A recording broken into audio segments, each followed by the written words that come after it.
Just sit for a moment, as we may have an opportunity to look at this song.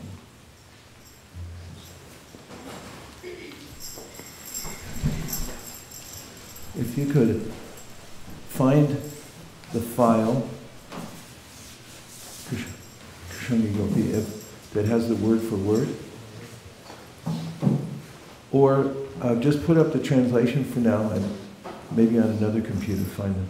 So we'll go through each one, and then please give pramanam for each one. Okay? Yes. Only 3 people said yes. Yes. O Venerable Vaishnava Thakur, O Ocean of Mercy, be merciful to this servant of yours and purify me with the shade of your lotus feet. Your lotus feet I humbly hold. The floor is open now for verses that connect to the first line of the translation. Yes? Go, go. Don't sit around. Just give some evidence. Thank you.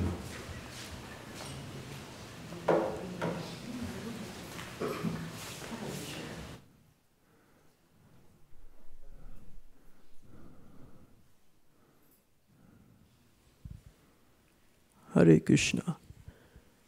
There's a verse from the Srimad Bhagavatam, Tulle Yama Lavenapi, Naswargam Nachame Bhavam, Bhagavat Sangi Sangasya Martya Nam Kimutashisha.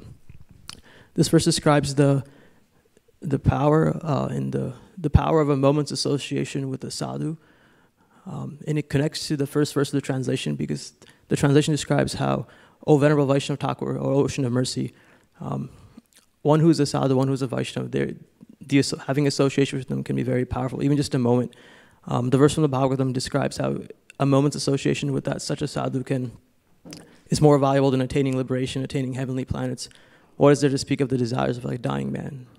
So in that sense, it relates to the verse, the translation, because it describes how important the association of sadhu is. And the translation describes how they're an ocean of mercy. So we should always try to humbly serve them by holding their lotus feet. Please give the context to that verse and any of the words in it that you know. Tulle Yama Lavenapi. I think Tulle Yama Lavenapi, that describes like to balance with something with a balance. That part of the verse describes a moment's association. Tulle Yama Lavenapi, na swargam na chame bhavam. Na swargam, not the heavenly planets, na chame bhavam. I think that describes the material world, the material desires. Bhagavat Sangi Sangasya. Bhagavat Sangi, the association of a Bhagavat, a saintly person. Sangasya, the association with them. Martyanam kim utashisha. Martyanam is a dying man. Kim utashisha. Kim is what? And then utashisha, like the desires, I think, of such a dying man. What is there to speak of the desires of a dying man? And for the trifecta, where does it come from? I think it's 1:18:12. But the context I'm not fully aware of. Could you look it up really fast, please? Oh, there it is.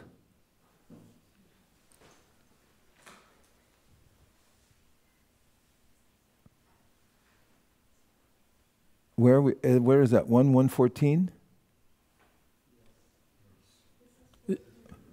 This verse is actually twice in the Bhagavatam, or 3 times maybe. This is 1:14. Hasn't it said that? What? It says 1:14 at the top.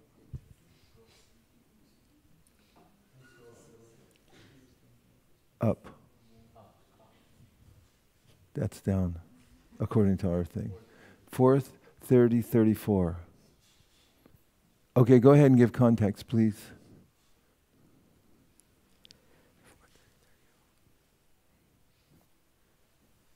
Where'd you go?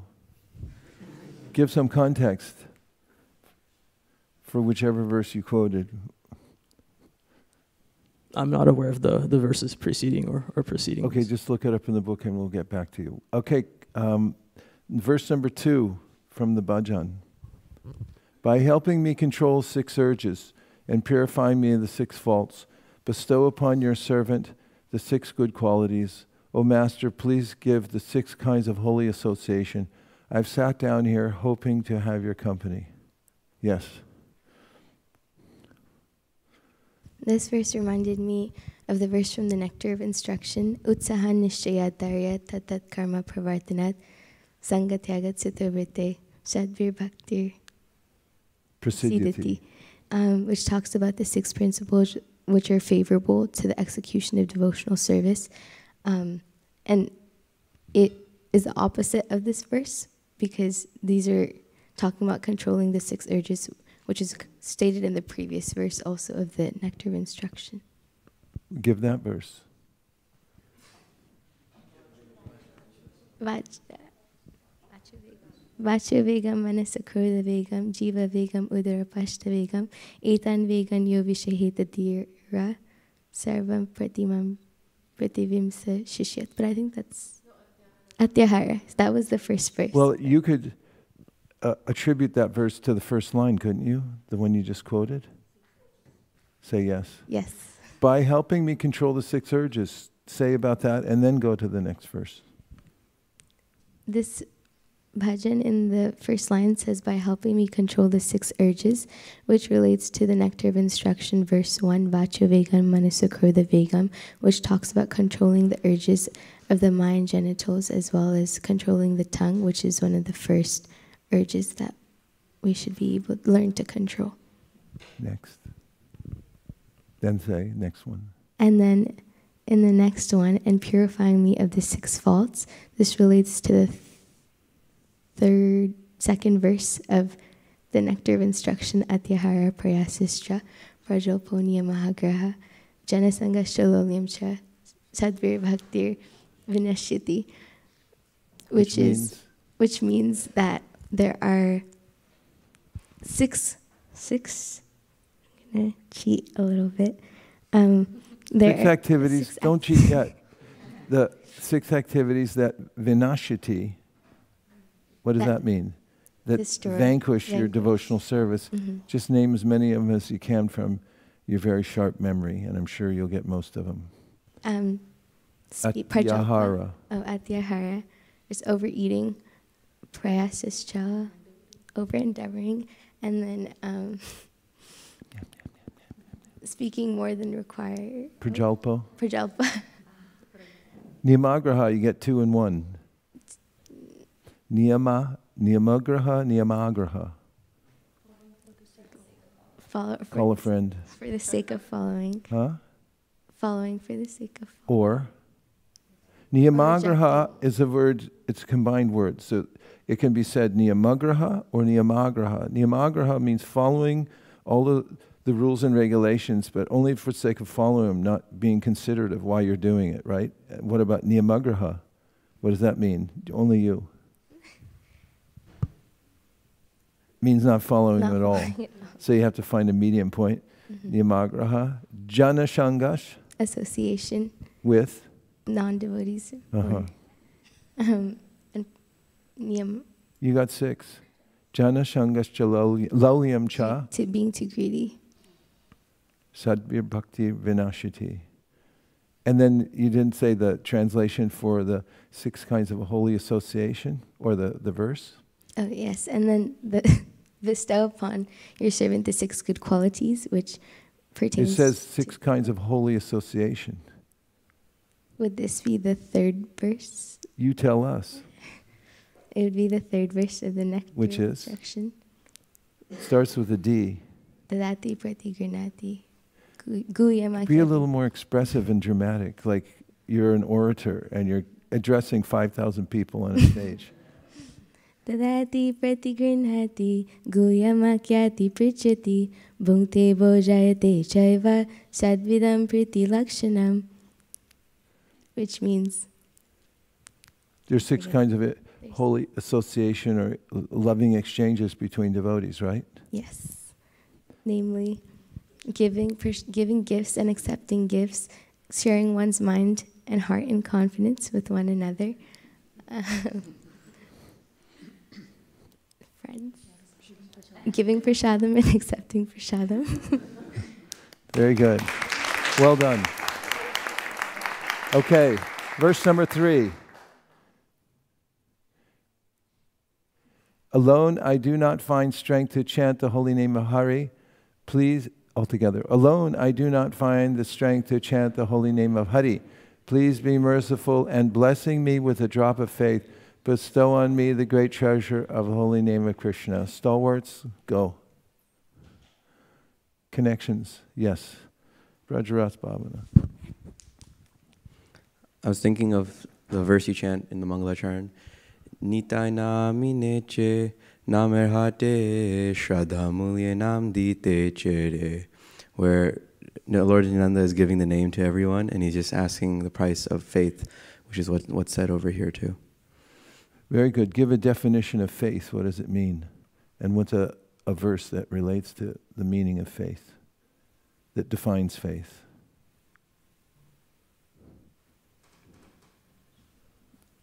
I don't think I have one. Starts with Shraddha. Shraddha. Shraddha Shabde Vishwas Kahe Sudridha Nishchay Krishna Bhakti Sarva Karma Kritohoy. Kaila Kritahay. Shraddha is heard to be the conviction that by doing Krishna Bhakti, all other necessary activities are automatically performed. Okay, give back to Brajaras Bhavana. Say more about what it means practically in the life of a person who's here in this world, who's a young adult, has gone through school, grew up in Krishna consciousness. What does it mean, the price of one's faith? What does faith mean to you? I think what I liked in what Shastra just said from that verse is confidence. That Shraddha is confident, firm faith. And I think sometimes faith can be considered cheap, where we know something as is, we don't really doubt it, we don't think deeper. And so to be confident in our faith, we need to study it and understand the mechanics of Krishna consciousness and Krishna himself. And then that will give us the confidence to preach it to others and also accept the holy name. Please give one verse that describes exactly what you just said for 20 points. It starts with the word Siddhanta. Siddhanta bolye chitta. You got it. Say it. Siddhanta bolye chitta na kore Alash. Iha hoite Krishna. Lage. Shudrid manash. What does it mean? It means that one should try to discuss, or like deeply study topics of Krishna consciousness and understand the Siddhanta. Why? Sudrid manash. You speak Bengali. Does Sudrid mean to be smart or like intelligent? Sudrid means then you become very determined. You just said, if you know the deeper side of why you're doing something and you've studied it carefully, and alash means lazy, so it says nakara. Don't be lazy about this. Come to a very clear, specific understanding, a siddhanta, because when you have that, when you're doing something, then sudrid manash, your mind becomes determined because you know what you're doing. That's exactly what you said, and that verse backs it up.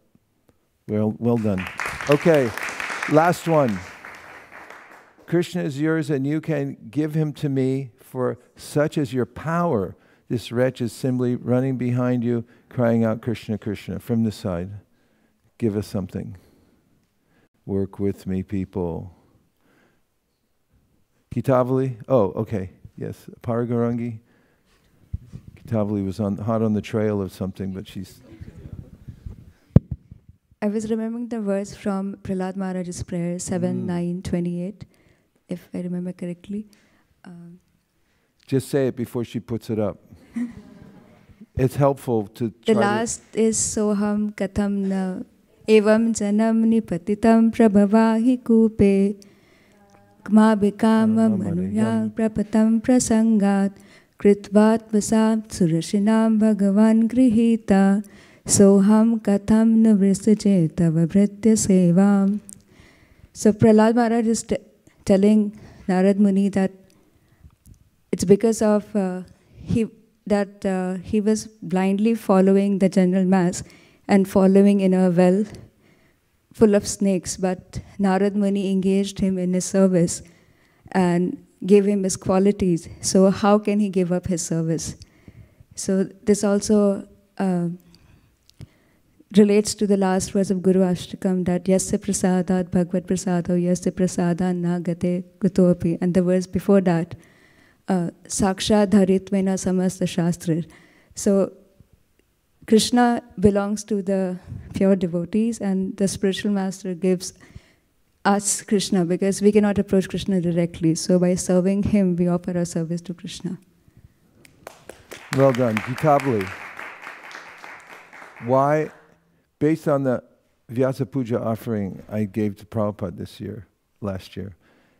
year, why is it that we're running, he says that I'm running behind Krishna. I'm running behind my guru saying Krishna, Krishna. Call a friend. Apar Gaurangi is your friend. Call her and consult.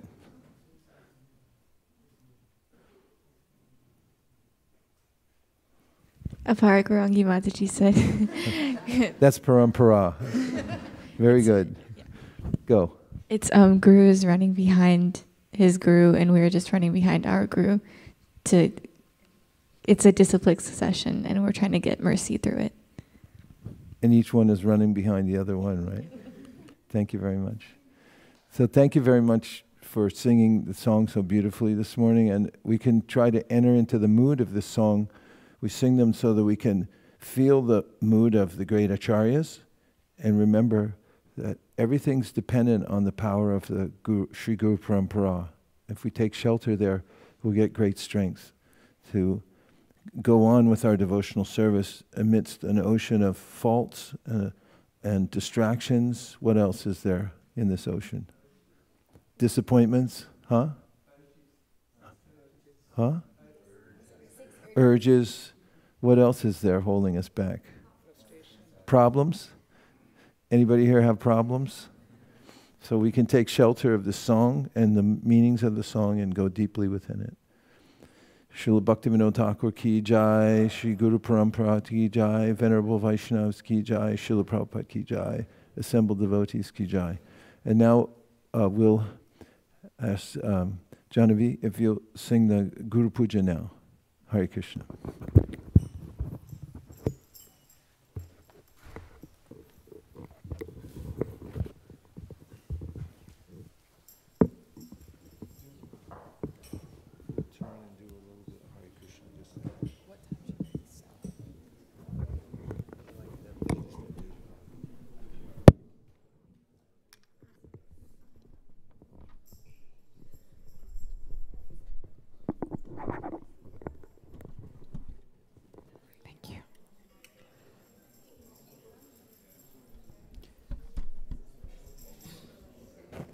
Do you do the translation first? Yeah, we do. We do this first, Chadiya Vaishnavasiva, and then local order. So Okay. this one's like an upbeat Chadiya Vaishnavasiva. Okay. Maybe you should do it. Maybe you do it.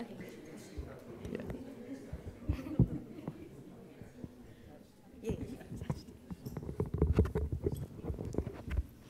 Chariya Vaishnava Seva Nishtara Paiche Keva Chariya Vaishnava Seva Nishtara Paiche Keva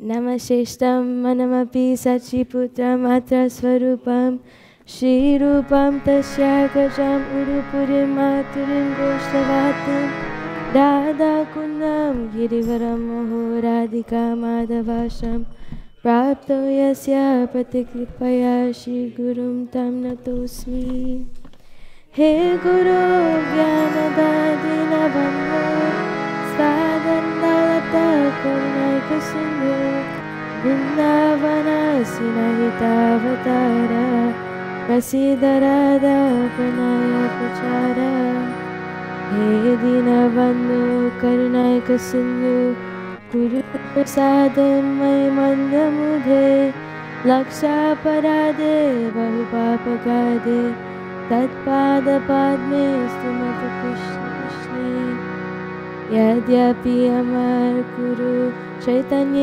रधास तथापि जन्येऽमि तन्हर प्रकाश गुरु कृष्ण रूपहन शास्त्रेर प्रमाण गुरु रूपे कृष्ण कृपा कारिणे भक्त घाने शिक्षा गुरु के ताजनी कृष्णेरा स्वरूप अंतर्यामी भक्त श्रेष्ठ ए दुई रूपा नैवोपयन्ति अपचिन्तवयस्तवेश ब्रह्मायुषापि तमुरस्मरन्तः योऽन्तर्बहिस्तनुभृतम् अशुभं विधुन्वन् आचार्य चैतत्वपुषाचरणविनक्ति. Without approaching the person Krishna, nobody can approach Krishna.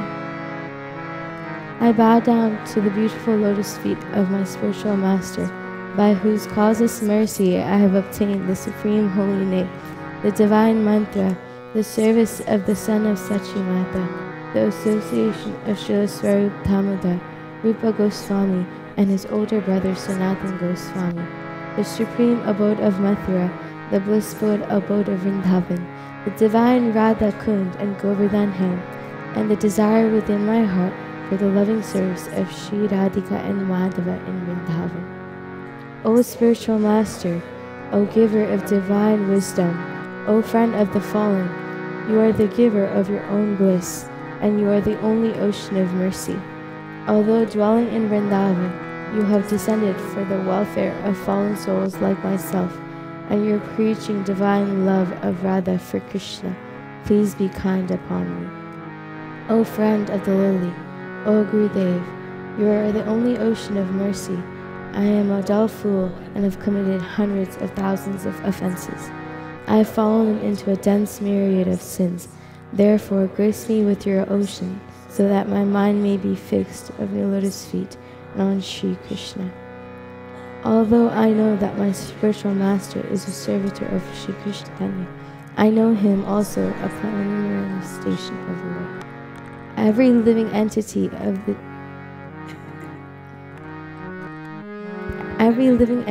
is eternally a servant of Sri Krishna Chaitanya. Therefore, the spiritual master cannot be the other servant of the Lord Chaitanya. The spiritual master's eternal occupation is to expand the service of the Lord by training disciples in a service attitude. According to the deliberate opinion of all revealed scriptures, the spiritual master is non-different for Krishna. Lord Krishna is the form of the spiritual master, delivers his devotees. The relationship of a disciple with his spiritual master is good as his relationship with the Supreme Lord. Spiritual masters always represent themselves as the humblest servitors of the personality of Godhead, but the disciple must look upon the spiritual master as the manifested representation of Godhead. One should know the instructing spiritual master to be the personality of Krishna. Lord Krishna manifests himself as the Supersoul and as the greatest devotee of the Lord. The initiating spiritual master is a personal manifestation of Srila Madan Mohan Vigraha, whereas the instructing spiritual master is a personal representative of Srila Govinda Dev Vigraha. O my Lord, transcendental poets and experts in spiritual science could not fully express their indebtedness to you, even if they were endowed with the prolonged lifetime of Brahma. For you appear in two features, externally as the Acharya and internally as the Supersoul, to deliver the embodied living being by directing him how to come to you. The lotus feet of our spiritual master are the only way by which we can attain for devotional service. I bow to his lotus feet with great awe and reverence. In the mercy of Krishna. Our only wish is to have our consciousness purified by the words emanating from his lotus mouth. Attachment to his lotus feet is the perfection that fulfills all desires. He opens our darkened eyes and fills our heart with transcendental knowledge. He is our Lord, birth after birth. From him ecstatic prema emanates. By him ignorance is destroyed. The Vedic scriptures sing of his character. Our spiritual master is the ocean of mercy, the friend of the poor and the Lord and master of the devotees. O Master, be merciful unto us. Give us the shade of your lotus feet. Your fame is spread all over the 3 worlds.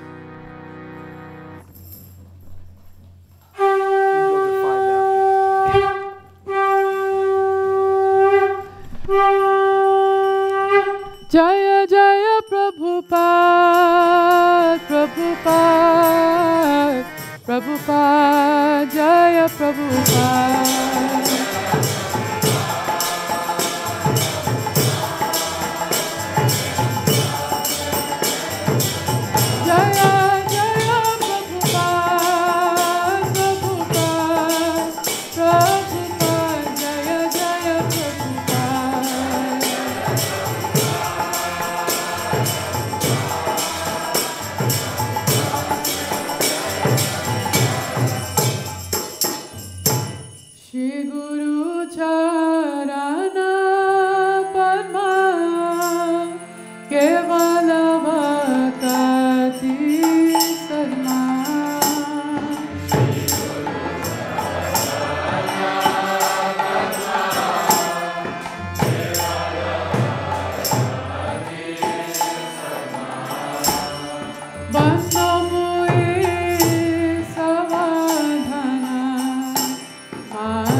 Om Shabbat Paramahamsa Parivrajacharya Satarasata Shishi Divine Grace A.C. Bhaktivedanta Swami Srila Prabhupada Ki.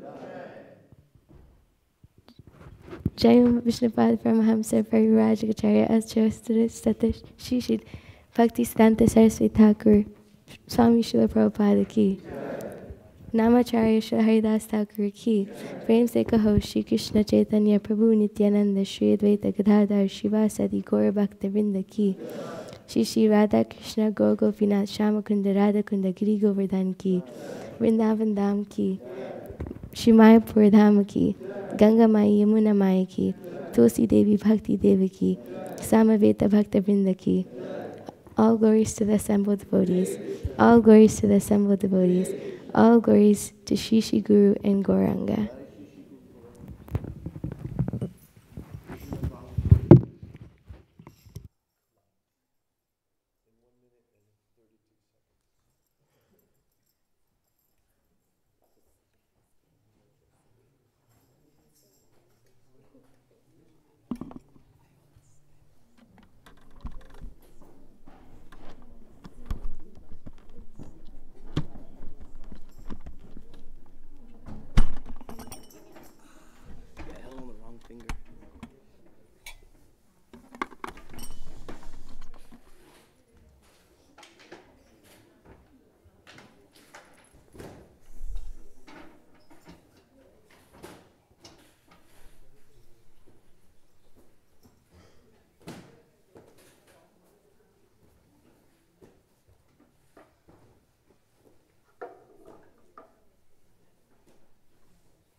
Umasana mantra shamari pishi.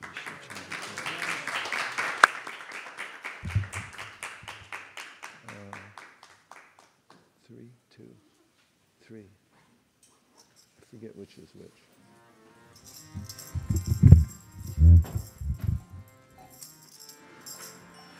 Jayo Radha Madhava Jaya Kunja Bihari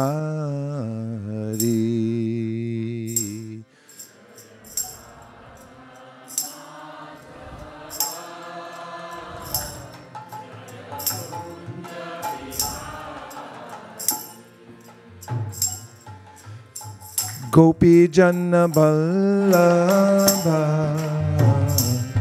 Jaya Girivaradari.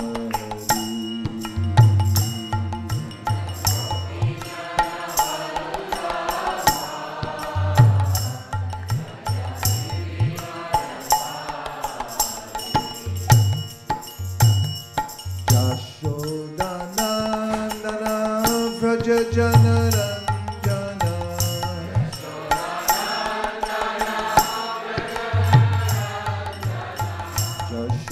Yashodanandana Vraja Janaranjana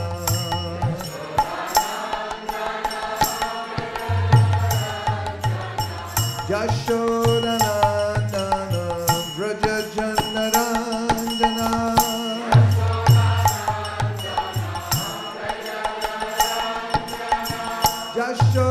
Yashodanandana Vraja Janaranjana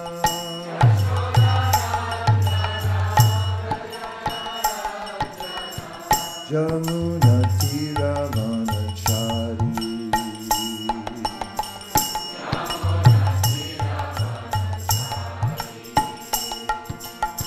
Jamuna Tiravanachari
Nitai Gaura Hari Bol, Hari Bol, Hari Bol, Nitai Gaura Hari Bol.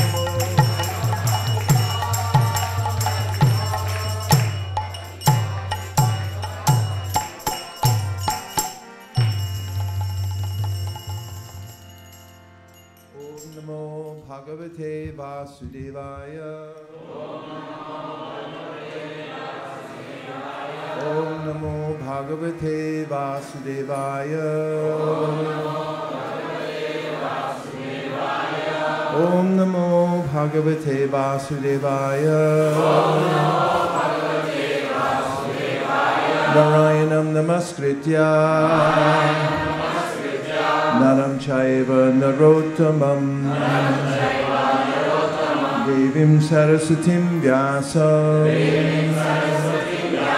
Tato Jayam Udiraye. Good morning, everyone. Hare Krishna. Good morning, Vaisesika. We're reading from the Srimad Bhagavatam, 8th canto. We're meditating on this pastime of Gajendra. And says some purple haze thing. And I'm going to read a few verses from Prabhupada's purport to resonate, so we can resonate with his mood in relationship to Gajendra. And I'm going to start with text number 27 in the second chapter. That's 8-27.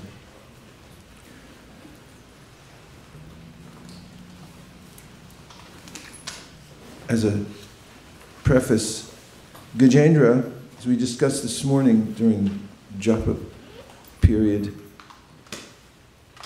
was self-confident and empowered materially.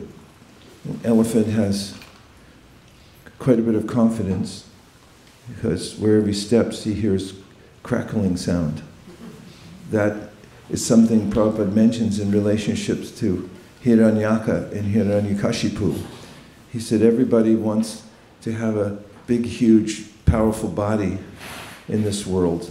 And Prabhupada mentions elsewhere people he sees running on the beach in the morning so they can be mighty and strong, and that wherever they walk, the earth trembles, as it did with Hiranyaka.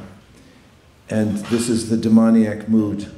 People deliberately wear these kind of boots that make a sound when they walk. So when you hear them coming down the street, clack, clack, clack, there's a sense of, I'm coming now, so everybody stay out of the way. And Gajendra had that to a certain degree, that he had been given this elephant body, and along with the body, there's a sense of empowerment, because the body is empowered. It's an amazing tool given to us by Krishna through the agency of material nature, through which we have the opportunity to interact with the world in amazing ways. People express that through sports and through academics. They use their minds, they use their bodies. And feeling empowered, they create various works of art, or they show their prowess on a football field, and people admire them. And there's a sense of feeling that empowerment. So Gajendra had that, and as he'd walk through the forest, the other animals would get out of his way. Some animals weren't afraid of him, but they still gave him respect. Others feared him, but everyone respected his power. And Gajendra is described as intoxicated, as described by Kunti Devi when she says, Janmai Shraya Shuta Shibir, Hiramana Madapuman, Naibar Yavidatu Vai, Twamakinshana Gocharam. There's a way in which this connection we have with whatever endowment we've gotten from material nature can lead to a sense of intoxication. It's a formula that Krishna mentions in the Bhagavad Gita, how we get the kind of body karanam that we have, karanam guna sangosya sarasad yoni janmasu. There are various interactions we have with material nature, and we get fitted with a specific kind of body. Shotam chakshru sparshanam cha rasanam granam evacha atishtayam manaschayam vishayan upasevate. Material nature of words as a customized body according to how we've associated ourselves and what we desire overall when we leave the last body. So we get a body, and then it has, even if one's in a lowly position, it has some sort of opulence. And Prabhupada mentions a common phrase that even a pauper is proud of his penny. There's a way in which even the lowliest of beings have a sense of themselves, that I'm something special. And this is pervasive in the material world because we're individual souls. We project ourselves into our bodies and we think, I am my body, even though we're not. And then from that, there's this illusory sense of our power in this world and a forgetfulness of our dependence on Krishna. And this creates an illusory sense of ourselves that we're independent. There's also an underlying sense of fear because deep down inside, we know that we can't hold on to our power. So Gajendra had this as he walked through the forest, and he also had a sense of being a maintainer. We read in the third canto recently, we meaning a group of us when we went to Vrindavan and we were reading third canto together, that there's a way in which one thinks I'm the friend. And Prabhupada emphasized several times in the third canto, we're not the friend of anyone. Krishna's the friend. As Krishna says in the Bhagavad Gita, Jagnarta Kamano Nyatra, no, Bhoktaram Yagya Tapasam, Sarvaloka Maheshwaram, Suridam Sarvabhutaram, Gyapamam Shantam Richati. Basically, get over the idea that you're helping somebody. I read just recently how one of the richest people in the world, who's the wife of Steve Jobs, he left her a small inheritance. And she does a lot of, good for her, humanitarian, philanthropic work. And there can be a sense that I'm doing good for people. But ultimately, the only good we can do is to introduce people to Krishna. And Krishna says definitively, I'm the friend of everybody. What Prabhupada writes in the third canto, what can we actually do to help people in the ultimate issue? And it is a sentiment that Shukadev Goswami says, Dehapatra kalatradeshu atmasainya sasatsapi tesham pramatanitanam pashyanapi na pashyati. That we think that we're protected by those who are our friends and our helpers, but ultimately he said, these are fallible soldiers. Only Krishna is infallible in helping us. And of course, Valasyaneha sharanam pitaro nashingha nartasya chaganam udanmati majato. No. Taptasya tat pratividir yarihanjisheshtas tavad vibotanubutam twarupekshitanam. This prayer, Prahlad Maharaj says that parents ultimately, although they try their best, can't protect their children. And a doctor, before he or she operates on you, will ask you 7 times to sign a waiver that if I accidentally kill you, then don't mind.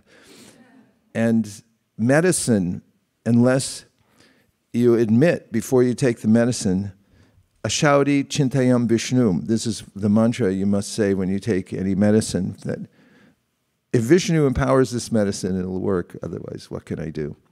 And ultimately, just a side point, I can never really tell what cured me, because whenever I get any kind of ailment, everyone brings me some medicine. Then I have a whole shelf full. And I don't know if it's one of them, a combination or 2 or more, that did it, or if I got over it on my own.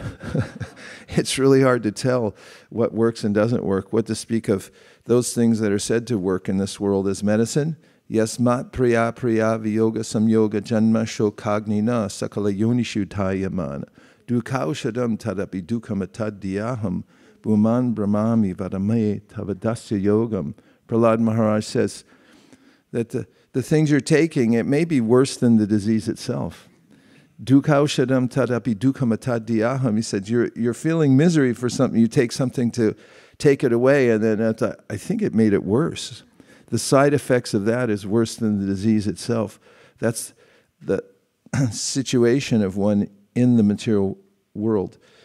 So ultimately, only Krishna can intervene and solve our problem. This is the conclusion of the Srimad Bhagavatam, and it keeps bringing us to that conclusion.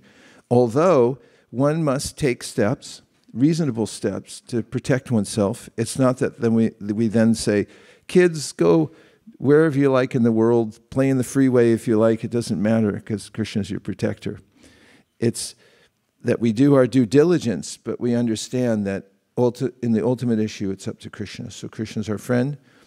And if we forget that, then we become lost in this sense that I'm all-powerful and I'm independent from Krishna.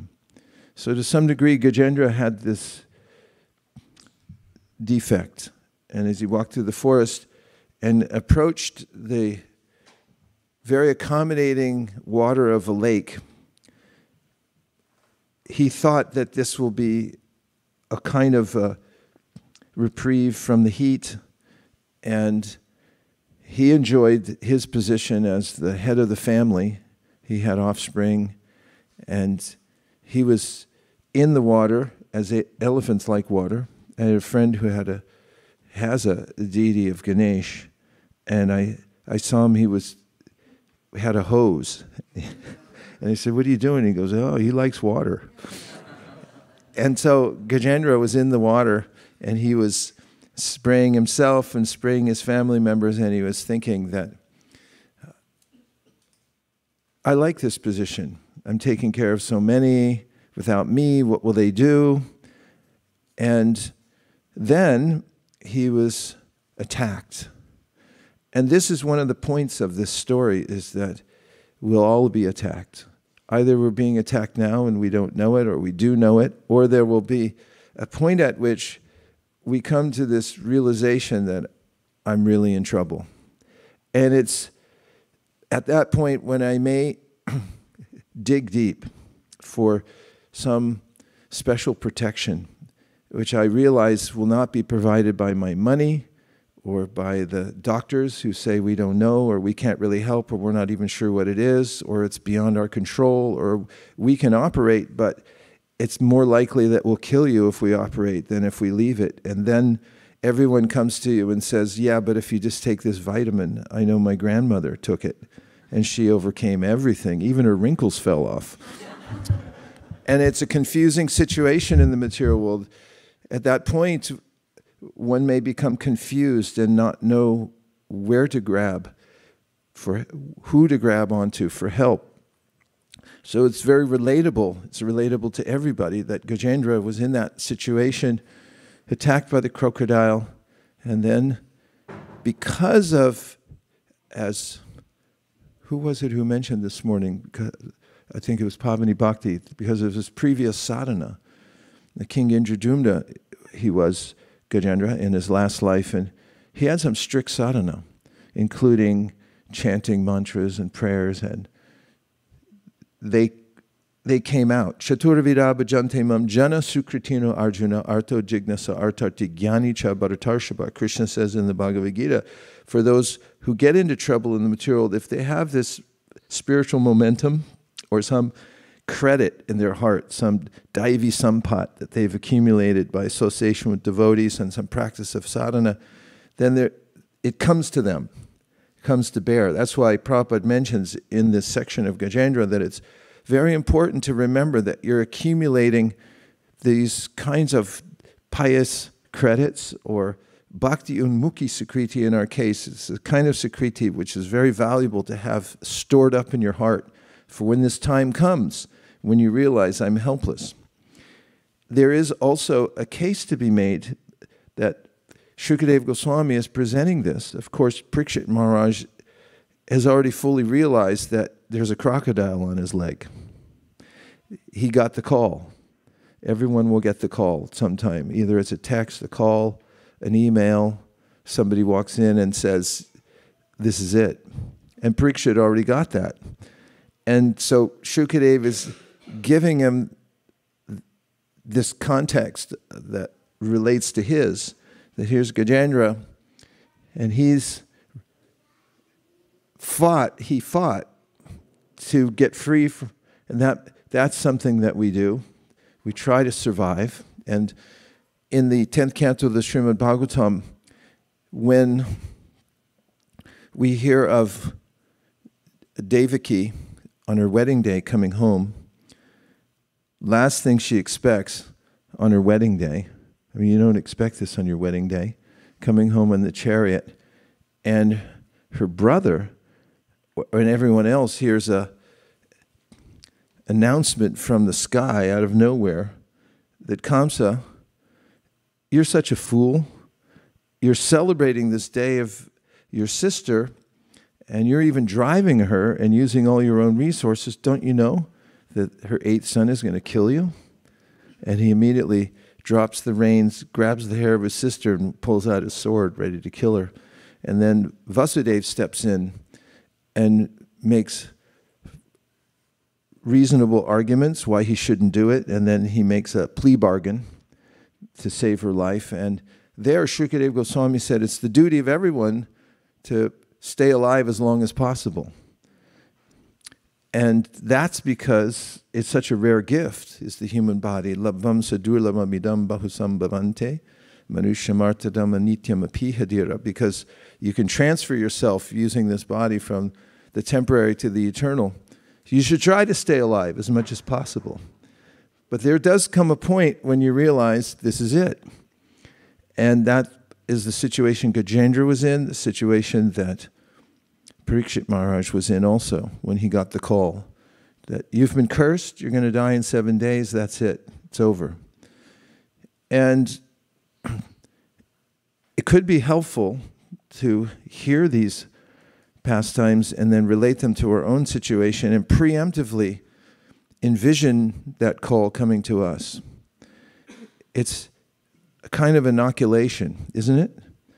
When we're able to, rather than blithely go through life and expect that maybe it won't happen to me, or maybe I'll die in my sleep and it'll be 1,000,000 years from now, there's a way in which we can preemptively think of the ways in which we may be in Gajendra's situation, and how will I react? And so this is a great benefit of the Srimad Bhagavatam to give us this insight. Gajendra has given up his false sense of being powerful. He's realized that he can't be saved by those around him, his relatives. Others tried to intervene and get rid of the crocodile, but they couldn't shake him. He couldn't shake him. The crocodile was powerful because he's a creature of the water, and Gajendra is stronger on the land. And here we are at 8.2.26. Like a human being who lacks spiritual knowledge and is too attached to the members of his family, the elephant, being illusioned by the external energy of Krishna, had his wives and children bathe and drink the water. Indeed, he raised water from the lake with his trunk and sprayed it over them. He did not mind the hard labor involved in this endeavor. By the arrangement of providence, O king, a strong crocodile was angry at the elephant and attacked the elephant's leg in the water. The elephant was certainly strong, and he tried his best to get free from this danger sent by providence. Thereafter, seeing Gajendra in that grave condition, his wives felt very, very sorry and began to cry. The other elephants wanted to help Gajendra, but because of the crocodile's great strength, they could not rescue him by grasping him from behind. O king, the elephant and the crocodile fought in this way, pulling one another in and out of the water for 1,000 years. Upon seeing the fight, the demigods were very surprised. And here in the next verse, in the Sanskrit, we have bala, the physical strength, ojasam, the strength of the senses, and mana, the strength of enthusiasm. The translation is, thereafter, because of being pulled into the water and fighting for many long years, the elephant became diminished in his mental, physical, and sensual strength. The crocodile, on the contrary, being an animal of the water, increased in enthusiasm, physical strength, and sensual power. Prabhupada's purport. In the fighting between the elephant and the crocodile, the difference was that although the elephant was extremely powerful, he was in a foreign place in the water. During 1,000 years of fighting, he could not get any food, and under the circumstances, his bodily strength diminished. And because his bodily strength diminished, his mind also became weak and his senses less powerful. The crocodile, however, being an animal of the water, had no difficulties. He was getting food and was therefore getting mental strength and sensual encouragement. Thus, while the elephant became reduced in strength, the crocodile became more and more powerful. Now from this, we may take the lesson that in our fight with Maya, we should not be in a position in which our strength, enthusiasm, and senses will be unable to fight vigorously. Our Krishna consciousness movement has actually declared war against the illusory energy in which all the living entities are rotting in a false understanding of civilization. The soldiers in this Krishna consciousness movement must always possess physical strength, enthusiasm, and sensual power. To keep themselves fit, they must therefore place themselves in a normal condition of life. What constitutes a normal condition will not be the same for everyone, and therefore there are divisions of varnashrama: Brahmana, Kshatriya, Vaishya, Shudra, Brahmachari, Grahastha, Vanaprastha, and Sannyas. Especially in this age, Kali Yuga, it is advised that no one take sannyas. Ashvamedham gavalambam sannyasam palapatrikam dvarena suto patitam. Devarena sutopatim. Kalau Pancha Vivarjayat, from the Brahma Vaivarta Puranam. From this we can understand that in this age the sannyas ashram is forbidden because people are not strong. Sri Chaitanya Mahaprabhu showed us an example in taking sannyas at the age of 24 years, but even Sarvabhauma Bhattacharya advised Sri Chaitanya Mahaprabhu to be extremely careful because he had taken sannyas at an early age. For preaching, we give young boys sannyas, but actually it is being experienced that they are not at all fit for sannyas. There's no harm, however, if one thinks that he is unfit for sannyas. If he is very much agitated sexually, he should go to the ashram where sex is allowed, namely the Grahastha ashrama. That one has been found to be very weak in one place does not mean that he should stop fighting the crocodile of Maya. One should take shelter of the lotus feet of Krishna. We shall see Gajendra do, as we shall see Gajendra do. And at the same time, one can be a grahastha if he is satisfied with sexual indulgence. Therefore, there is no need to give up the fight. Sri Chaitanya Mahaprabhu therefore recommended stane stita shrutikatam tanuvan manobi. One may stay in whichever ashram is suitable for him. It is not essential that one take sannyas. If one is sexually agitated, he can enter the grahastha ashrama. But one must continue fighting. For one who is not in a transcendental position, to take sannyas artificially is not a very great credit. If sannyas is not suitable, one may enter the grahastha ashram and fight Maya with great strength, but one should not give up the fight and go away. I'm going to read one more purport, and it's hopefully generating some questions. When the king of the elephants saw that he was under the clutches of the crocodile by the will of providence, and being embodied and circumstantially helpless, could not save himself from danger, he was extremely afraid of being killed. He consequently thought for a long time and finally reached the following decision. Everyone in the material world is engaged in a struggle for existence, Everyone tries to save himself from danger, but when one is unable to save himself, if he is pious, he then takes shelter of the lotus feet of the Supreme Personality of Godhead. This is confirmed in Bhagavad Gita. Choto vida bhajante mam jana sukritin arjuna arto jignasu artarti gyanicha barashar shapa. 4 kinds of pious men, namely one who is in danger, one who is in need of money, one who is searching for knowledge, and one who is inquisitive, begin to take shelter of the Supreme Personality of Godhead in order to be saved or to advance. The king of the elephants, in his condition of danger, decided to seek shelter of the lotus feet of the Lord. After considerable thought, he intelligently arrived at this correct decision. Such a decision is not reached by a sinful man. Therefore, in Bhagavad Gita, it is said that those who are pious, Sukriti, can decide that in a dangerous or awkward condition, one should seek shelter of the lotus feet of Shri Krishna. I offer my respectful obeisances to His Divine Grace, A.C. Bhaktivedanta Swami Prabhupada, and all the previous acharyas, and all the assembled devotees. Vancha kalpa tarubhascha kripa sindhave evacha patitanam bhavanibhyo vaishnavebhyo namo namaha. Okay. I warned you that I'd ask for questions. So now I'm asking. Yes, Brajaras Bhavana. And we have Vaikuntha Nayaka from Mysore. Go ahead, Brajaras Bhavana. In verse 30, it said that Srila Prabhupada said that one should put himself or herself in a strong position to fight against Maya, which means to find type of lifestyle and ashram and so on that is suitable for them to do the best they can to fight against the crocodile Maya. But how does one distinguish that from, let's say, over-endeavoring for material comfort and so on? You have to be self-observant and notice how you're feeling and how you're doing it, and see that you feel that you're getting more enthusiasm to do more service.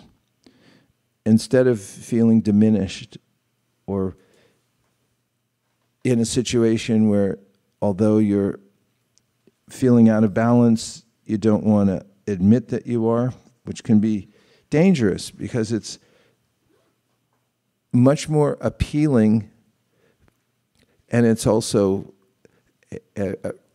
realistic to understand the situation one's in now, as Krishna says in the Bhagavatam, Sve Sve Adhikarya Nishta Saguna Parikirtita. In this verse, the word guna means a good quality. And that good quality, he says, is to be self-observant and understand what your qualification is at the present time and act according to that. And if you do what you can with what you have right now, and you feel that you are getting strength from that, and you're feeling encouraged, then that's a sign that you're in a normal condition and that you're well situated. If you feel, on the other hand, that you're out of balance, it could be that you're not doing enough sadhana. That's another thing, because there are ways in which, when I start to feel dissatisfied with life or with Krishna consciousness and start to consider that, well, it's all a show because I'm engaging in such a way that I'm doing it for show. I'm not doing it actually because I have a clear idea that it's in my best interest or that I enjoy doing it. It may be also that our sadhana has gone off into niyamagraha, that I'm not doing it, I'm not really paying attention. So you have to be aware of that also. That's important because oftentimes, or I'd say mostly, my feelings of uneasiness about my life and feeling out of balance have to do with not having enough contact with Krishna. But if we're doing that, our due diligence, and we feel overwhelmed, or there is such a pressing desire on us that we can't concentrate on our sadhana, even though we're sincerely trying to do it, then we may look for adjustments. And that's what Prabhupada's saying in this section is, it's not important what the external condition is. Grihe tako bane tako sada hari boli dako. Whatever situation you're in does not matter externally. It's if you're in the right slot for your psychophysiological nature right now so that you can continue your sadhana. We may forget the last part of the sentence, sada hari bodhi dako, so that you can adjust. And sada means always chant Hare Krishna. So that we have to do with some careful consideration, because we go through various phases of our life, and at each phase we have to sincerely observe what is my intention, and I have to remember that if my intention isn't to increase my service or to go on serving somehow or other, then I may be off track. And we may get help from people around us who can be more objective about how we're doing. That's why I've always advocated for having good mentorship in one's life, for people who can talk to you. You can talk to them and say, this is how I'm feeling. And then once you get some feedback from them, you can become more thoughtful about how to adjust your life. I would give the caveat that it should not include reducing your sadhana, because that naturally leads to a downward spiral. But it might lead to adjusting your lifestyle so that you have what you need, so you don't feel out of place, so much so that you become uncomfortable, and then while you're doing your sadhana, you're thinking, I need something more comfortable, or I feel out of place. Does that help? On a scale of 1 to 10, how much did it help? That was like a nice 8.7. Okay. A good, healthy 8.7. It's like a 1500 on your SAT. Okay. What else? Yes. Oh yeah, Vaikuntha Nayaka, and then we'll come to Advait. Dandavats Pranam Guru Maharaj. Hare Krishna, Vaikuntha Nayaka. Maharaj, I was wondering if you can help us decide when we should put in our self-effort and when we should give up and take shelter of Krishna. Because Gajendra also thought he could combat the situation by his self-effort, and then when he thought it was beyond him, he took shelter of Krishna. So is that the point when we say that, okay, things are not working in my favor even though I put in my effort? Is that the time when we should resort to taking shelter of Krishna? Or is there some other way to know? Yes, it has to reach a particular status, which is, that status is called providential. And there are certain times in the Bhagavatam when we see this standard, this threshold reached of providential. Where is it? 27? Thank you. So, no, that's not it. Where's Shastra Sar? What verse number is it in 4th canto I asked for? You know the verse I'm looking for? What? It's right after, okay, maybe it's further forward. I may not have described it to you. Yeah, after that, he talks about providential. Thank you. Yeah, thank you very much. 4:19:34. This is a verse that takes place that was spoken by Brahma, and in the course of doing his duty, Maharaj Prithu, trying to perform his 100th horse sacrifice, was harassed and interrupted by Indra. Indra very noticeably got envious because he had done 100 horse sacrifices and was known for that. It was in the Guinness Book of Records. It was well known that he held that record. No asterisks by his name, no steroids, everything clean. And he was very proud of it. And then Prithu Maharaj, extremely empowered king, he got up to 99 horse sacrifices, which is extremely expensive and difficult to do. It's a miracle that he could get to that point. Then he was about to perform his 100th, and Indra thought, this cannot happen. So he came and dressed up like a sannyasi several times and stole the horse. And those who chased after him, including the son of Prithu Maharaj, were reluctant to assail him because they said, oh, it's a sannyasi, we can't touch him. Indra, in the course of that interaction, became incensed, so much so that he said, I'm going to kill Indra. And then the priests who were performing the yajna said that wouldn't be auspicious, so we'll kill him for you. And then Brahma, witnessing through his semi-omniscience, this brouhaha, had then descended and told the priest, first of all, you can't kill Indra, he's a devotee, and he's dear to Krishna. And second of all, he said the following to Prithu to bring him back to a sense of proportion. My dear king, do not be agitated and anxious because your sacrifices have not been properly executed due to providential impediments. Kindly take my words with great respect. We should always remember that if something happens by providential arrangement, we should not be very sorry. The more we try to rectify such reversals, the more we enter into the darkest region of materialistic thought. And Prabhupada speaks the following in relationship to this. Sometimes the saintly or very religious person also has to meet with reversals in life. Such incidents should be taken as providential.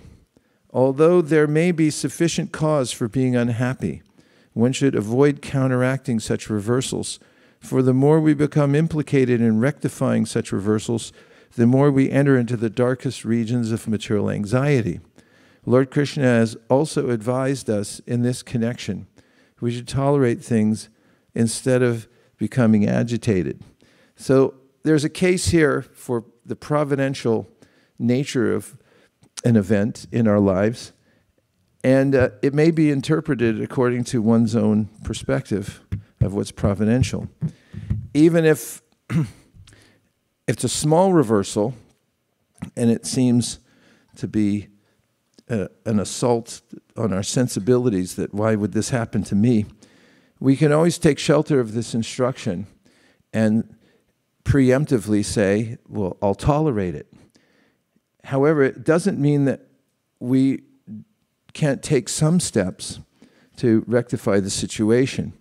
And therefore, there can be a formula that sounds something like this: be methodical but dispassionate in the way we deal with reversals. Because if we're methodical, it means we do our due diligence. It's not that we just say, well, it's up to Krishna, and we don't do anything about something where there isn't due process available. But at the same time, we remain dispassionate in understanding that it's up to Krishna. And that's the meaning of the verse, Balasya Neha Sharanam Pitaro Nishingha for Prahlad that I quoted earlier, in which Prahlad Maharaj is saying nobody can really protect themselves if Krishna is not involved.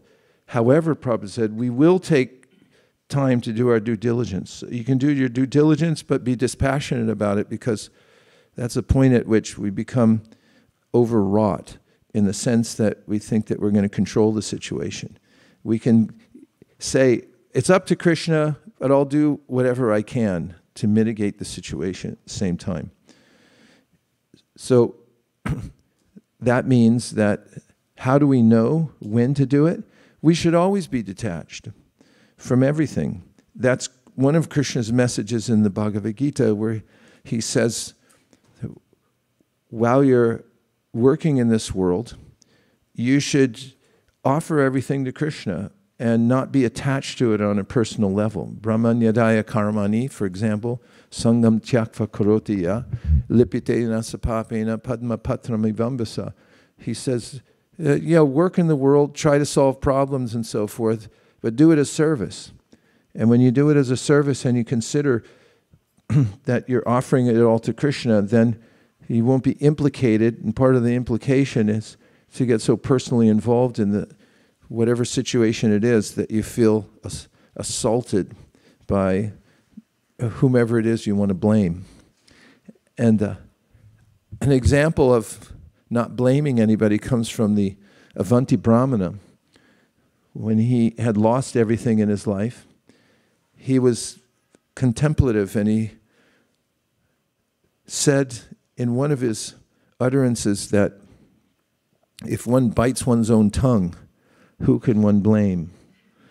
If anybody's bitten their tongue before, and then you want to scream out to the universe, you look around, it's like, who can I blame? It was my own teeth who did that.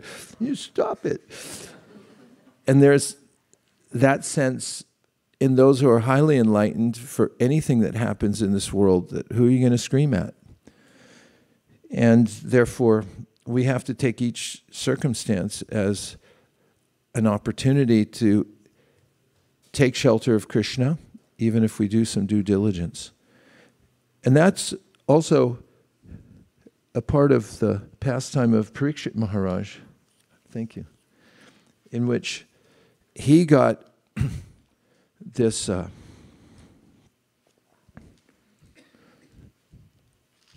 information that he was going to be, where is it? Bookmark, thanks. He is going to be killed by a snake bird that a teenage kid dreamed up.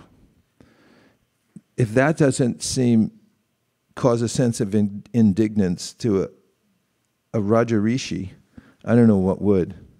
A teenager cursed you as they were driving by in their car. They said, that guy should die. And then it's like, yeah, everything's moving in that direction. There's so many ways in which, what, that guy? Or how did that happen? How did this come into place? It doesn't make any sense. It's not logical. It's like they don't do.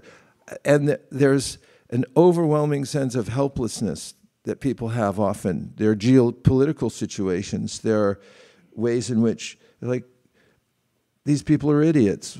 Why do I have to, even Prabhupada mentions it he said in a lecture, he said, why do we have to be ruled by these people? When he was talking about a political situation. They don't know anything. But there you are. You're in it. You're in the middle of it. And Parikshit Maharaj, who was the king, rightfully inherited the throne, was perfect in all ways, made a tiny little mistake, and the next thing you know, a teenager, or prepubescent maybe even, just out of a sense of showing off for his friends and a little bit of emotional anger that was my daddy, and how dare he? I don't care who he says he is. He should die. And by the way, I say that he'll die by the bite of a snake bird who'll fly down and burn him to ashes. And then Parikshit Maharaj got the call that some kid just cursed you. Does that sound providential? And he did his due diligence because he was prepared for it. And it's expressed in the verse where he says at 119:15, O Brahmanas, just accept me as a completely surrendered soul and let Mother Ganges, the representative of the Lord, also accept me in that way, for I have already taken the lotus feet of the Lord into my heart. Let the snake bird or whatever magical thing the Brahman created bite me at once. I only desire that you all continue singing the deeds of Lord Vishnu. And Prabhupada writes, as soon as one is given up completely unto the lotus feet of the Supreme Lord, he is not at all afraid of death. The atmosphere created by the presence of great devotees of the Lord on the bank of the Ganges and Maharaj Parikshit's complete acceptance of the Lord's lotus feet were sufficient guarantee to the king for going back home, back to Godhead. He thus became absolutely free from all fear of death. Adwait, are you still here? He escaped. Yes. No, he's here. Hare Krishna. Hare Krishna. So we were talking about how we get an illusory sense of power and we forget our dependence on Krishna when we get too proud of the way we were born. And I was wondering how we avoid this with circumstances unrelated to our birth, but rather to our material accomplishments post-birth, because as compared to our state of birth, which we really have no control over, it feels like we did personally put in the material effort for these accomplishments, and so thus we have a right to reap the material fruits of these actions. And I was wondering how we avoid intoxication with these circumstances. There's a way that Krishna describes in the Bhagavad Gita that if you claim the fruits of your hard work, then you also have to claim it when it goes down. The stock going up and everyone says you're a genius, and you say, yeah, of course I'm a genius. But when it all crashes down and everyone's all freaked out, it's like, I just lost half my money. Then you also have to take that part too.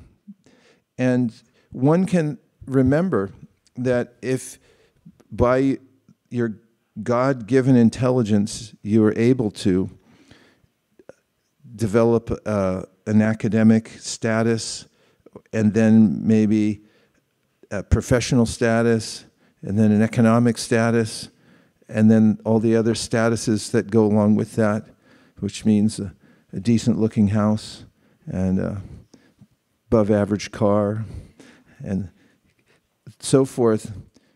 You may say, yeah, that's all me, and I claim credit to it, but you also then have to accept the downside too, when it all crashes. And that's one of the points that Narada Muni makes when he talks to Vasudeva in the 7th canto. And he describes how you can overcome that tendency to want to claim the fruits of your results by remembering how it all plays out. Because no matter what you develop here in this world using your God-given intelligence, it will be reclaimed. And you have to be ready for both sides. So just claiming that, look what I've done, look, Ma, no hands. There's an old saying, you know, kids learns to ride a bicycle, and look, Ma, no hands, and he crashes into a tree. And then what are you going to say? Darn tree, just moved in my path. So Narada says to Vasudeva, he said, if you want to become detached from the sense of accomplishment, for instance, of accumulating wealth, then consider the difficulties of maintaining wealth. It's a huge bubble, and it'll pop at some point in every realm of life. And then what are you left with when you said, yeah, I'm pretty smart. I really got it together. And then like, what happened to you, Johnny? You were so smart. You were the class president and the quarterback of the team, and now you're an alcoholic. What happened to you? And that's the story of the material world. Who's up will be down. And anyone who thinks they're impervious to the power of the material nature to drag them down and grind them up just needs to study history a little bit more. There are there are poems written, for instance, the story, it's like a short ballad of Ozymandias, in which Shelley talks about the ways in which this emperor was so powerful that everyone would shake when he would enter the room because he had so much power and he wanted to smite his enemies, and he did. But now his visage, which was a huge statue, a tribute to him while he was alive, is now lying in the sands, worn away by the blowing of the wind, and the desert stretches out beyond that broken statue. Time moves on and you lose everything.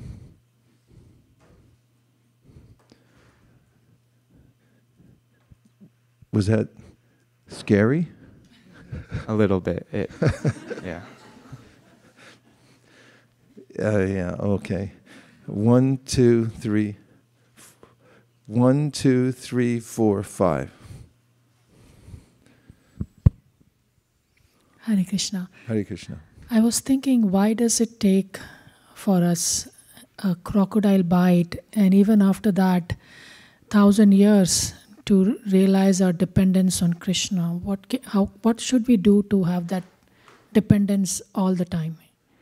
May I have a Bhagavad Gita, please? In the Bhagavad Gita, Krishna gives this offer.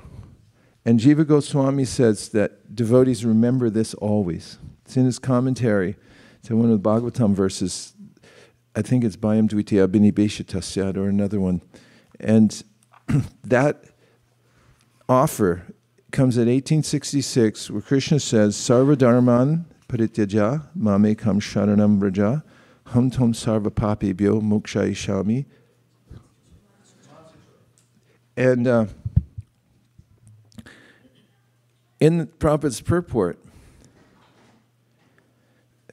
Prabhupada says there are different processes of religion and purificatory processes for cultivation of knowledge, meditation, and the mystic yoga system, etc. But one who surrenders unto Krishna does not have to execute so many methods. That simple surrender unto Krishna will save him from unnecessarily wasting time. One can thus make all progress at once and be free from all sinful reactions. And near the end, Prabhupada mentions the particular words used here, Mashuchaha, don't fear, don't hesitate, don't worry, are very significant. One may be perplexed as to how one can give up all kinds of religious forms and simply surrender unto Krishna, but such worry is useless. Because in this verse, and the way Prabhupada comments on this verse in various ways, we have an opportunity every second to preemptively surrender to Krishna, and that's really smart. If you can make yourself smart, and how do you do that? Take prasadam. Don't eat Doritos, or ho-hos, ding-dongs, or Fruit Loops. I can name a bunch of stuff. Don't take it, because it'll contaminate your mind. Don't hang out with people who eat Fruit Loops, eat ho-hos, ding-dongs, and Doritos.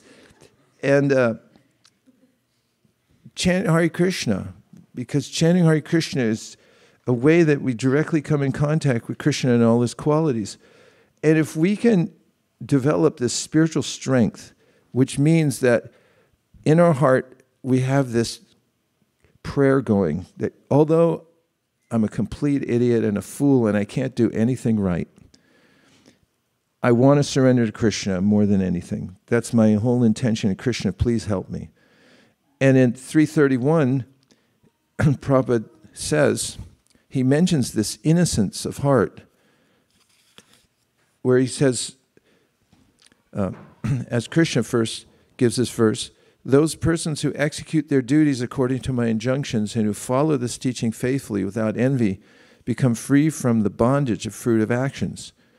And Prabhupada says, the injunction of the Supreme Personality of Godhead, Krishna, is the essence of all Vedic wisdom and therefore is eternally true without exception. As the Vedas are eternal, so this truth of Krishna consciousness is also eternal. One should have firm faith in this injunction without envying the Lord. There are many philosophers who write commentaries on the Bhagavad Gita but have no faith in Krishna. But an ordinary man with firm faith in the eternal injunctions of the Lord, even though unable to execute such orders, becomes liberated from the bondage of the law of karma.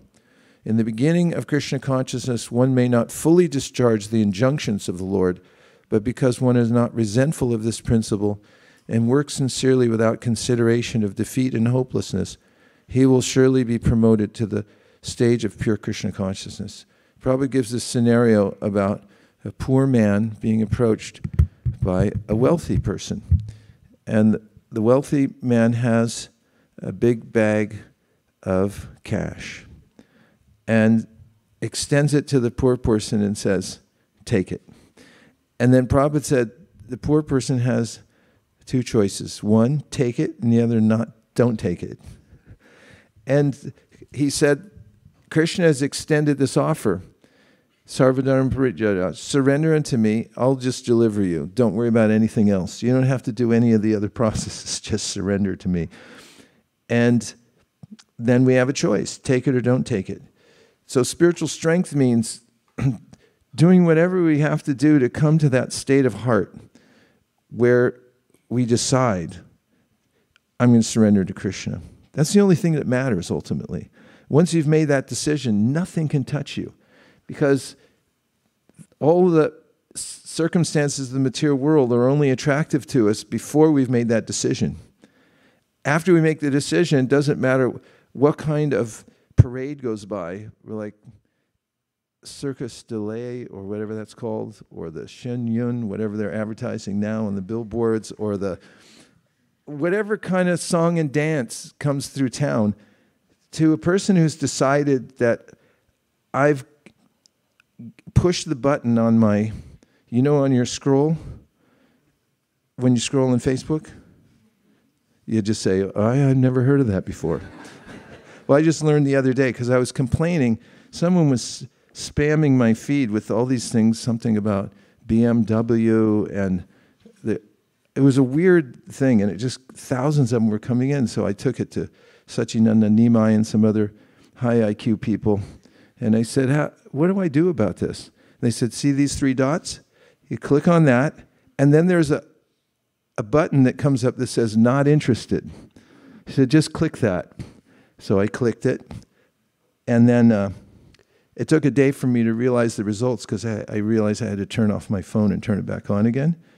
But then I commented at that time, I said, maybe there should be a button we push for the whole material world.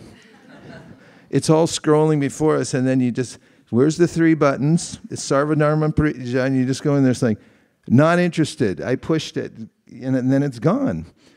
And so when I said that, Sachinanda Nimai said, you have to say that in your next class. So I hope he's listening.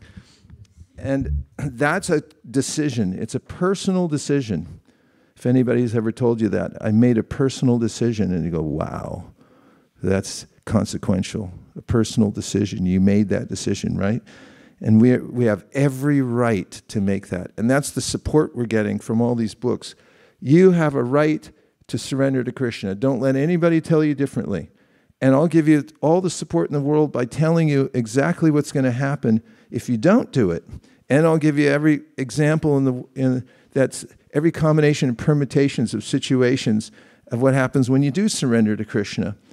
And when we decide it's a good idea, and not only that, I'm sick and tired, as Devahuti said, of the material world.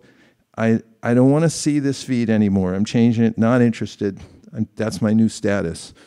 And then that's our decision. And that's what the real joy in life is, when we are able to come face to face with the crocodile on our leg, or think of it preemptively and understand I've always had one on my leg. Even though I don't admit it, that's what causes the cognitive dissonance, that I feel uncomfortable because I haven't come to that point of saying, okay, not interested anymore. As long as I have an interest somewhere in this material world, there's a sense of angst. Okay, who is next? Who did I say? Yes. Hare Krishna, Prabhuji. Thank you for the enlightening discussion. So, Prabhuji, in one of the purports that we read, Prabhupada was talking about becoming physically, mentally, and sensually strong to fight against Maya. So, can you please elaborate on that? Because many times we emphasize on austerities where all these 3 things are completely under control. So, what does empowering, being strong physically, mentally, and sensually means there? Means you got to have enough sleep. If you try to cheat sleep, thank you. I didn't pay her to do that, she yawned. If you don't get enough sleep, it's really hard to chant good japa, period. It's really hard to drive a car without crashing into a tree, and so forth. Don't sleep more than you need to. Don't be lazy, but calculate how much your body needs to sleep, and then also eat a diet that will keep your body strong. There's research. It's a robot. It's a car. If you put junk into your tank of your car, you put some Doritos in there, see how your car runs, or pour sugar down the gas tank, it's going to blow up. So you just have to be commonsensical and say, this is a biomechanical robot. I should take the kind of prasadam that will keep my body healthy. And I just shouldn't eat more, and I shouldn't eat less. I should consider what I'm eating to be fuel to run my robot, to make sure that it runs properly. And you also have to go for a walk and look at the trees. And appreciate how the leaves look on the ground after it rained, and you have to breathe real air and not live in an artificial situation where you're pushing yourself so hard that you just start to break down mentally and physically. Take the breaks you need. If you're in a relationship, you have friends in the brahmacharya ashram, take time to talk amongst yourselves so you have a clear understanding of what you're all thinking and how you're all in the same goal. If you have a spouse in a married relationship, take some time together to talk about why you're living together and what your goals are. I mean, these are necessary for being strong in life. So you have to consider all these as part of your devotional practice. And there's a way in which you can put so much weight on austerities, which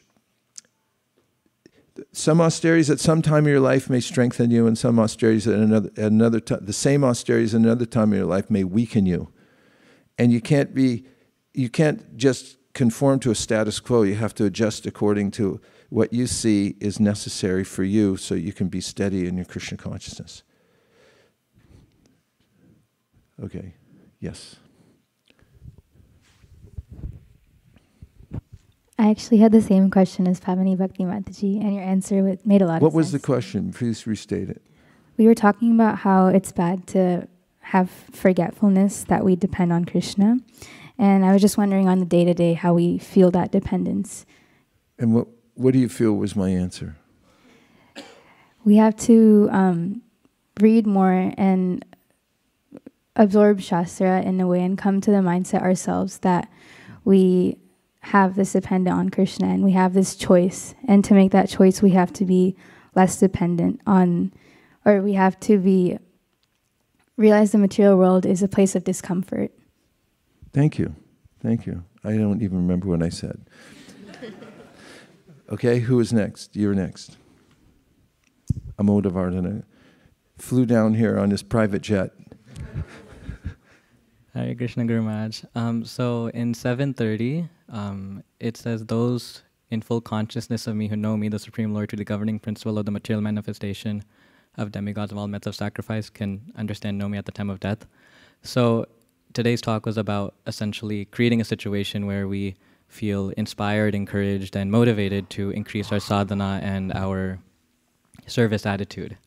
But how do we know that our sadhana and service attitude and the things that we are actually finding to be inspiring and motivating intersect with this end goal? Because sometimes it may feel like, at least for me, that the things I'm finding to be motivating or satisfying are maybe a bit of a sidetrack. And like, while they are good, is it actually helping me? Such an important question. There's a way in which we have to triangulate and navigate through the various phases of our life, and it most helpfully done by, as Niharika just noted, staying close to Shastra, because there's a way in which we realign when we hear the instructions of especially Bhagavad Gita, the Vedic intelligence, but also if you can align yourself with those who you sense have the same mood and mission in life, and check in with them. Human beings are very dependent on one another, and we need help from those who are on the same wavelength. And if you can find those that you respect, who are peers, and also those who are seniors in practice, senior by practice and years, who you sense, I'm in harmony with their idea of how to follow the process. You get so much nuance when you check in. I just recently, and it's not just recently, it's pretty much constantly, I'm in situations in which I have to refine the way I'm thinking about it so I can answer a person truthfully, straightforwardly, without inordinate emotion, but very clearly follow what is correct. But I have to give it to them in such a way that they'll be able to appreciate it and take advantage of it. And for that, I often depend on mentors. You've heard me say it so many times. And I do have specific mentors for specific issues. and I'll contact them. I put out my messages. If they're not home, I tell them exactly what's on my mind, what I need to know from them. And the greatest blessing in my life is that they answer me.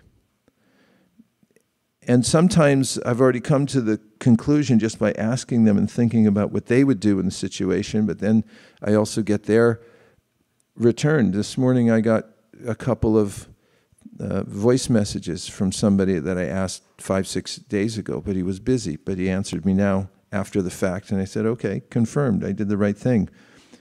So stay in touch. It's not such an easy task, and it's not black and white. It's often the situation that Arjuna was in when it captured Ashwatthama, and Bhima said, kill him.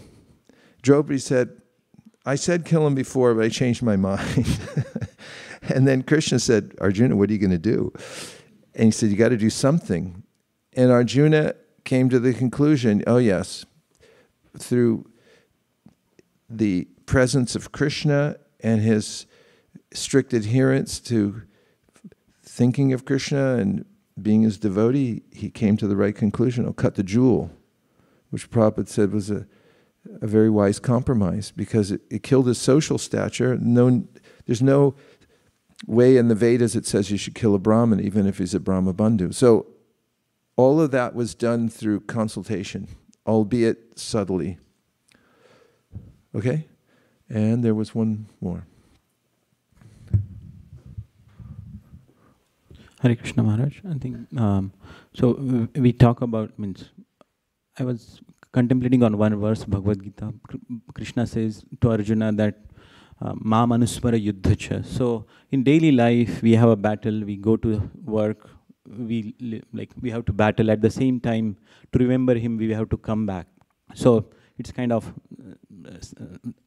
throughout the day, we have to switch ourselves. So how we can effectively toggle ourselves such that we can detach or do work more dispassionately?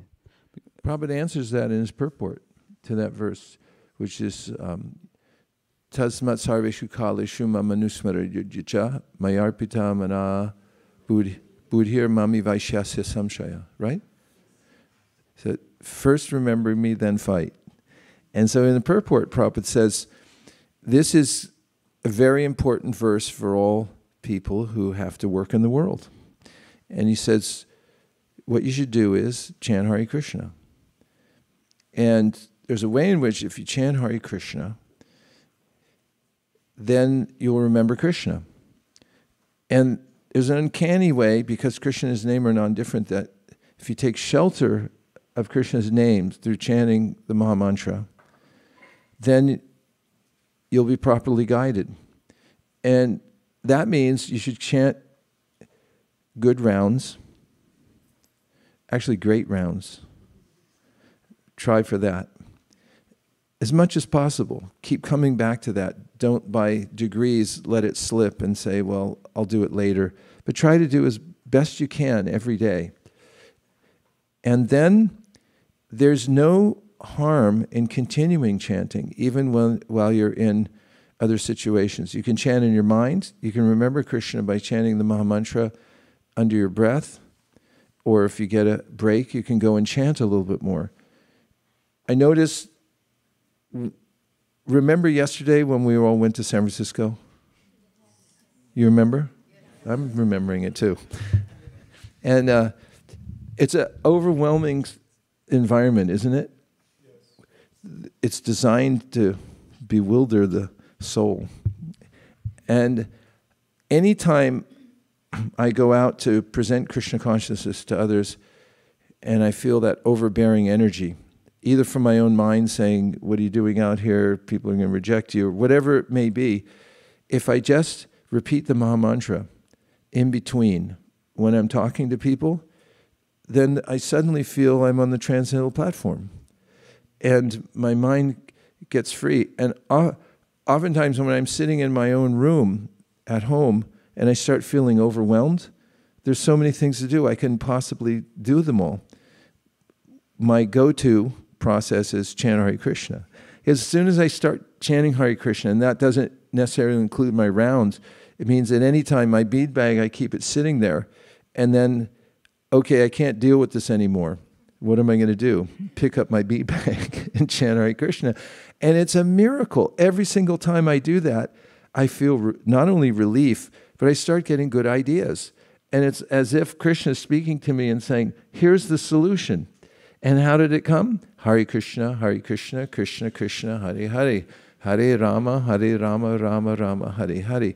When I was just in Vrindavan, the last class Bhagavatam I attended at Krishna Balaram Mandir, Urmila Devi was talking about anger. And then at the very end of the class, she took questions and comments, and Shruti Kirti Prabhu was there, and he said one time in Los Angeles, Prabhupada had gotten some news from Bombay that disturbed him. So he picked up his bead bag and he was chanting like this, and loudly. And then he came over to Shruti Kirti and he said, when you get angry, this is how you chant. So that the answer is given by Prabhupada in that purport. He said, learn how to take shelter of the holy name and not just, I finished my rounds, now I'm going to toggle over and deal with the material world. You can do that, but also remember Krishna by chanting in between and see if the presence of Krishna's holy name doesn't solve the situation by taking shelter at that point. So thank you very much, everybody, for coming out for Sankirtan yesterday, or even if you weren't able to come out, thank you for being here today and also for giving your life to the process of Krishna consciousness. I was so enlivened yesterday because I feel sorry for the people of San Francisco. The city seems to be on an ebb. Macy's is going out. How can that happen? Nordstrom's already gone, I think. It's finished, right? You even know what Nordstrom is? It's diminishing down there, and I mean, I do have a twinge in my heart because the store we had Harinam in front of yesterday were the people who vociferously protested against our presence there 2 years ago. And now suddenly they're out of business. So there was just a twinge of don't mess with the Harinam party or you may go bankrupt. We wouldn't say that out loud except just on the side in a class. But there was also an overwhelming sense of how people were bereft of any real happiness in life because they had only that dry experience of walking around and trying to find something amidst the ruins of a once upbeat downtown and just trying to find some pieces of cloth they could buy or some sandwich somewhere. And because all of you were there, bright faces, and the Harinam Sankirtan enlivened so many people as they came by, and then 2,000 books distributed just in a course of a few hours. And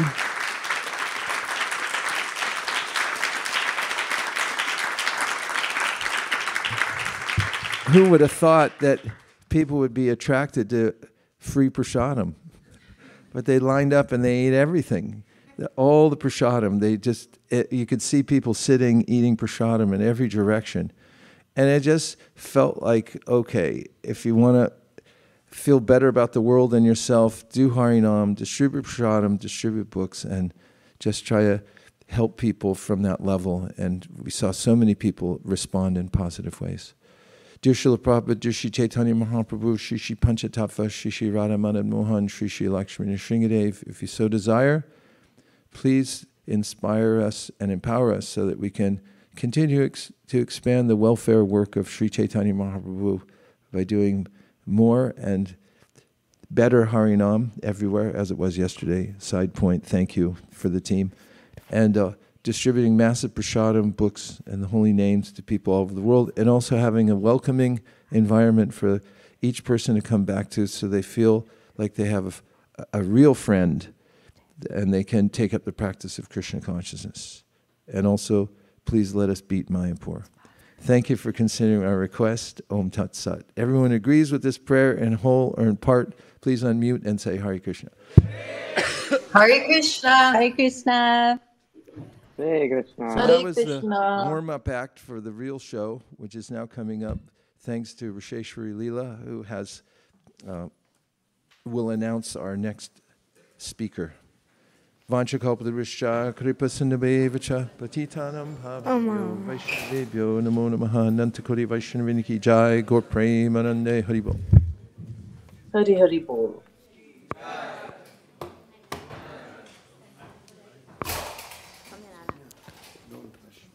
It's a lot of books. I got it.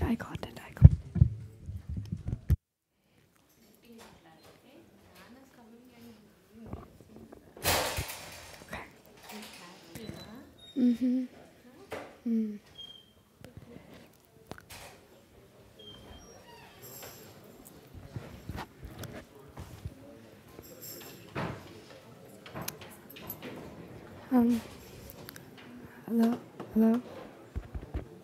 Hello? Mataji, is this working? Okay.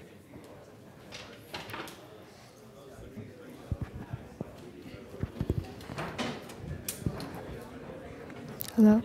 Okay.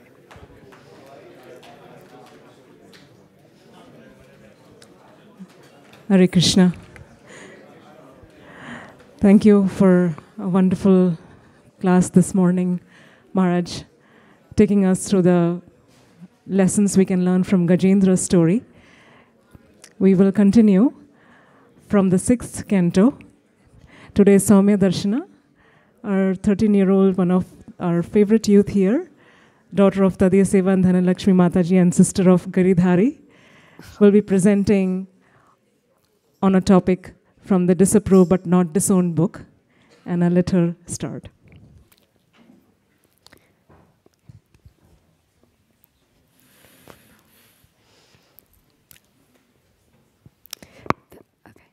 Hare Krishna, everybody. My name is Soumya Ganji, and I'll be presenting on Chapter 3 from the book Disapproved but Not Disowned by Gauranga Darshan Das, called Lost in Lust but Lasted in Love. We all must have heard about Ajamila once or twice in our lifetime. For those who haven't heard about Ajamila, he was a Brahmana, but he degraded and started doing illegal things. But by the mercy of Lord Krishna, he returned to Vishnaloka. But what caused someone from such a respectable family degrade? Ajamila was on the way after collecting fruits and flowers for Lord Vishnu, when he came upon a shameful scene, a man embracing a prostitute. Though he left the scene remained in his mind. He tried to overcome his lustful desires, but Cupid's power caused him to fail. Attraction towards opposite sex is so strong in this world that even the most learned person gets victimized by it. One under the influence of Cupid goes through 10 stages. Attraction through the mind, chakshuraga; attachment through the mind, chitta sanga; determination, sankalpa; loss of sleep, nidra cheda; becoming emaciated, danuta; disinterested in other things, vishaya nivritti; shamelessness, tapanasa; madness, unmada; becoming stunned, murcha; and death, mrithi. All our senses need basic enjoyment, but overindulgence, whether it's good or bad, leads to degradation. Determined to associate with the prostitute, Ajamila gave up his beautiful Brahmanical wife and started spending his inherited money to satisfy the prostitute. He abandoned all of his Brahmanical qualities by associating with a prostitute, and for a livelihood, he started doing illegal things like gambling, cheating, By the age of 88, he had 10 sons, his youngest being named Narayana. Being the youngest, Narayana was the dearest of his father. Always taking care of Narayana, Ajamila could not understand that his death was nearing. So when the Yamudutas came, these ferocious, ugly demons with weapons, came to take Ajamila, he anxiously called out for his son, Narayana. In the 8th chapter of Bhagavad Gita, Krishna says to Arjuna, Anta kale cha mameva smaran muktva kalevaram yaha prayati samadbhavam yati nasi yatra samshayaha. Basically, this verse means, whoever at the end of his life quits his body remembering me, alone at once attains my nature. Of this there is no doubt. Although Ajamila technically didn't think of Lord Krishna, he chanted his name out of helplessness and anxiety. So, back in Vishnu Loka, hearing his name chanted by his devotee, Lord Narayana's heart melted. Although Ajamila was calling for his son, he unintentionally uttered the Lord's name, Narayana. 4 effulgent Vishnudutas came to rescue him because he chanted the Lord's name. The Yamudutas were shocked to be abstracted because no one ever did that before. So, there was a long conversation between the Yamudutas and the Vishnudutas. The Yamudutas talked about ordinary dharma, punishing people because of their deeds, and the Vishnudutas talked about transcendental dharma, protecting people who chanted the Lord's name, unknowingly or knowingly. Thus, the Vishnudutas successfully freed Ajamila from the bondage of the Yamudutas. Rescued from the Yamudutas, Ajamila repented for his sinful actions. Free from material attraction, he went to Haridwar and performed bhakti yoga in a Vishnu temple. After some years, he saw the Vishnudutas again, and they took him on a spiritual airplane back to Vishnuloka. In his youth, Ajamila practiced bhakti yoga before encountering the prostitute. The Lord remembers even a small amount of bhakti. Ajamila was fortunate to name his son Narayana, so when he chanted his son's name, it was as if he were chanting the Lord's name. Helplessly chanting Narayana, Ajamila prompted Lord Vishnu to arrange for his rescue.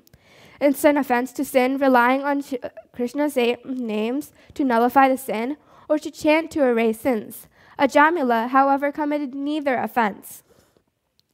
Although Ajamila didn't praise the Lord's form or qualities, chanting his name was enough to unknowingly lead him to the path of bhakti. The all-merciful Lord finds even the unintentional or casual chanting done by sinful people as a reason to deliver them.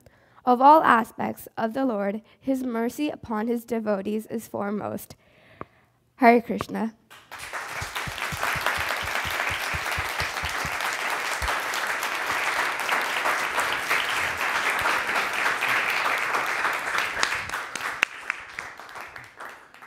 Soumya, what a powerful talk. Thank you. You have a natural way of presenting, very energetic and seamless.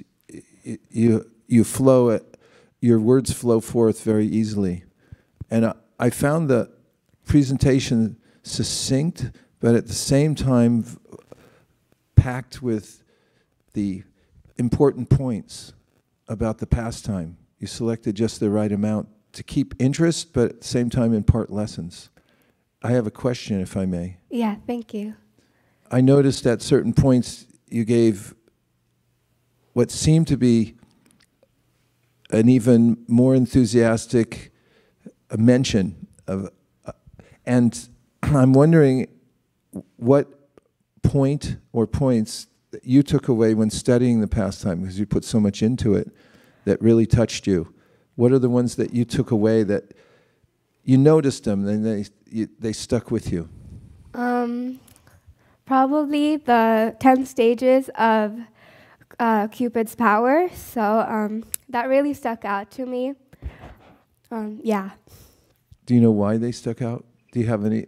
Can you say more about what your thought process was? Why were they particularly interesting to you? Because I feel like Cupid's power is extremely strong in this world, and a lot of people experience it, whether it can be like, it's either little teenagers or it could be adults, but a lot of people experience the Cupid's power, and it struck out to me as it's relatable. I thought about, I'll make the last point, and that is, there's a psychological analysis of the process of grieving, and it talks about the different stages of grief.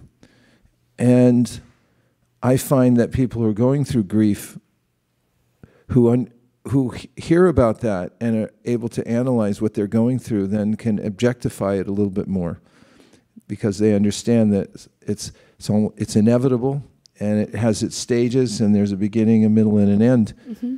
And do you find that to be similar with the process of the effects of lust, that if you're able to analyze them and see them, that in some way fortifies you or insulates you from that being consumed by it? Yeah, Hare Krishna.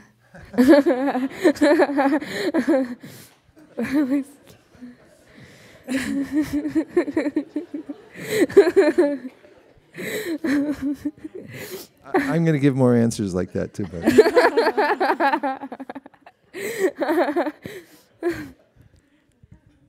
Thank you, Prabhu. Thank you for that wonderful insight. Any other questions, comments, or reflections? Yes, Arjun. Hare Krishna. I really appreciate the way you organized your presentation. I noticed that you had one slide of the story followed by a slide with all the points that you took from that part of the story. And it kept us really engaged in the story while also being able to absorb the lessons that you took away from it. So thank you for that. Thank you.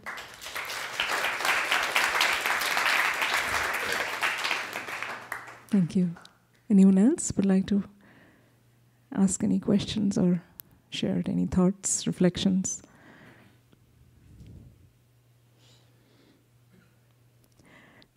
I just want to mention myself that this chapter actually gave me some insight. I went and did some research.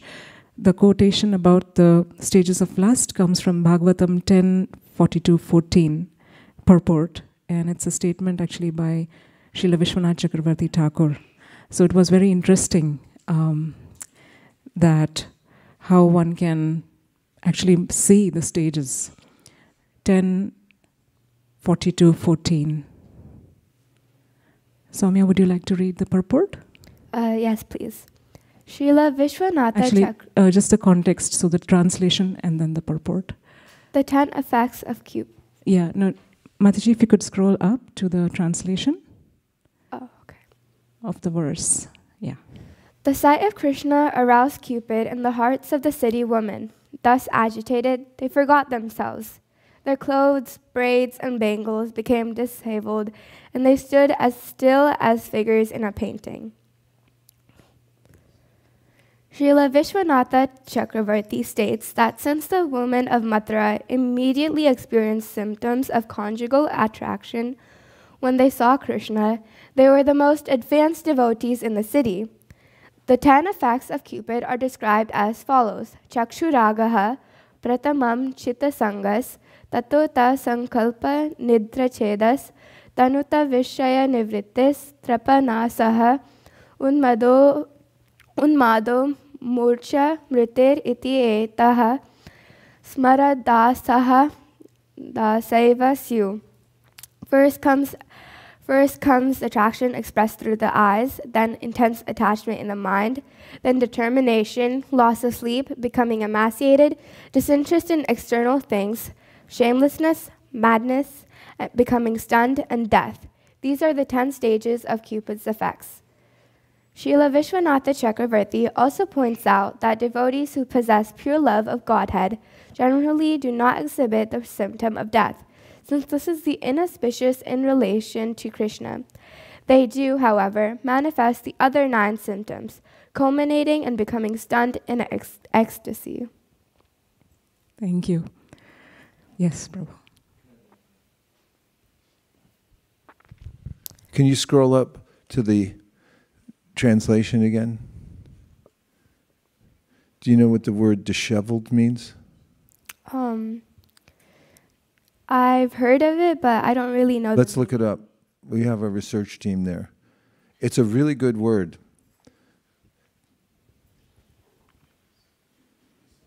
Pass the mic to a research. Okay, Soumya will read it.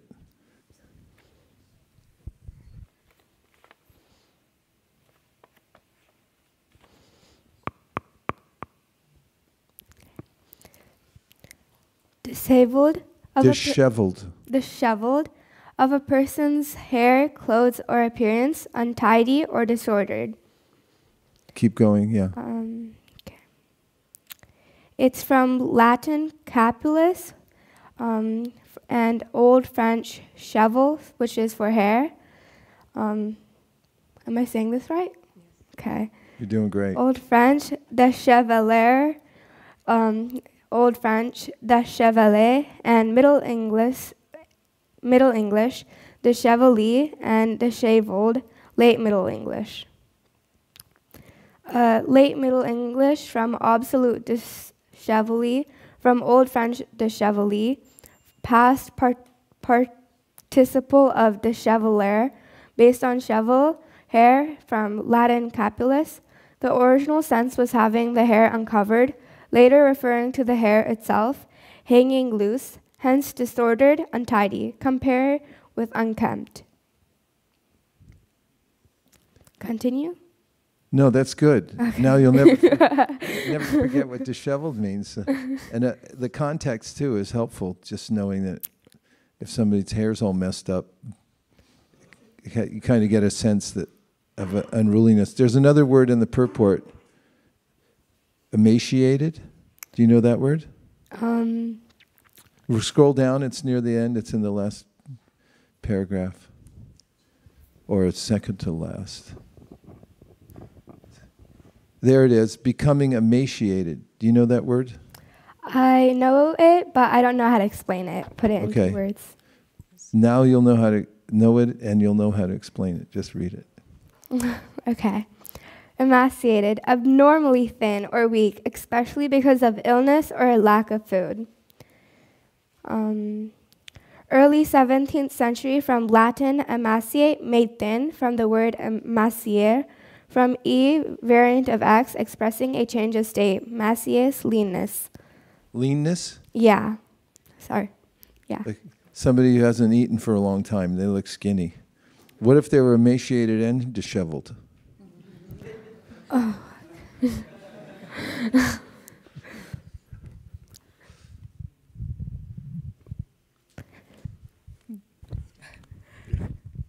Thank you. I was just thinking on that train of thought, they need prasadam.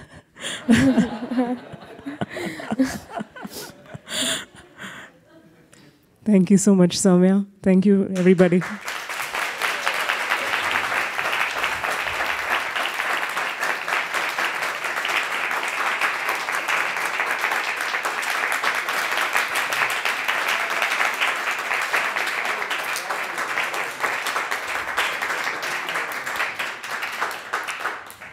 Special mention, thank you to Tadiya Seva Prabodhana Lakshmi Mataji for raising such wonderful children. And Soumya.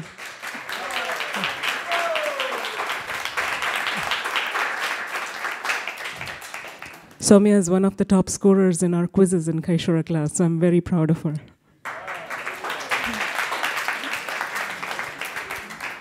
Thank you, Soumya. Thank you, everybody.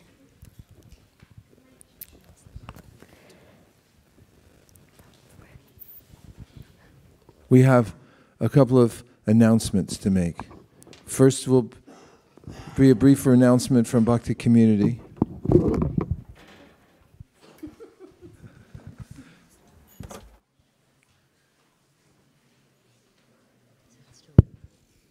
Hare Krishna, everyone. As you all know, Bhakti community is a simple community where we do commonsensical discussions, and we have a genuine environment for people to come in and feel that we are friends, that they have some friends and they have people that that genuinely care about them. So if you give any books to any newcomers, or if you know of newcomers who would benefit with that kind of association, please forward them to us. We have a WhatsApp channel that they can sign up to and understand what programs we are running.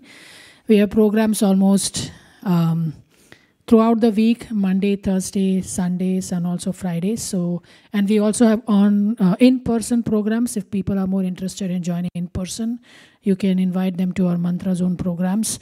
We have a lot of newcomers who really got benefited, and every time we do a class, I really think, like, why are people coming to this class? What's really taking them? And I feel that the environment of a community, the love, and the simple talks that we do, they just are glued to us. So I think if you folks know anybody, please invite them. We have Shirley here. If you see back, Shirley, please raise your hand.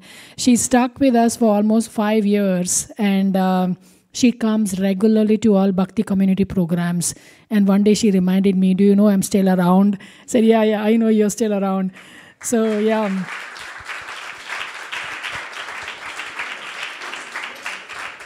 And I just want to, when I see Shirley, I always remember one thing, that one side effect you will have by by volunteering in Bhakti communities, that you will make a lot of friends, because you can come through their personal journey, their spiritual journey, their even life journey. You can be part of it, and you feel that you have made so many friends. One of my best friends, Prema Rupini Madhavi, had told me that in the beginning days when I was trying to do this service, she told me that the only friends that will stay with you are those people that you're working with on Bhakti community. And I see that I have real realizations of that. Like, those are my real friends. And I used to feel that, I'm lacking the bigger association and people who are like, senior than me.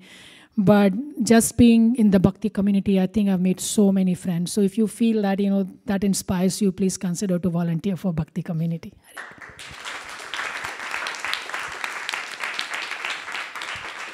And now we'll hear from Malini Devi Dasi from Team ISV Book Distribution. Hare Krishna.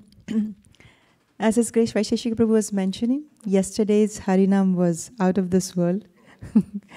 And one realization that I had during the book distribution was that at midway we had a checkpoint on how much we did, and we did less than half.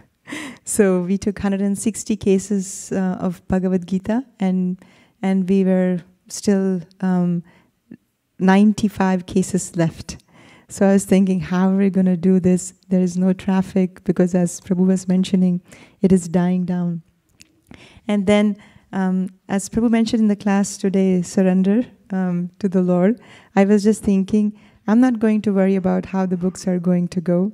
I'm just going to do my job of distributing one book at a time. And towards the end, we made so many backup plans that if the books doesn't get finished, we'll go store to store. If it doesn't finish, we'll go here, we'll go there. And then we said, no, that's fine. We'll just do one book at a time. And towards the end, when everybody was leaving, we still had almost 4 cases of Bhagavad Gita left. But after the Harinam ended, people started coming and asking, what is this? Can I have one book? And all the backup that we had to go to a store to store, all the 4 cases finished.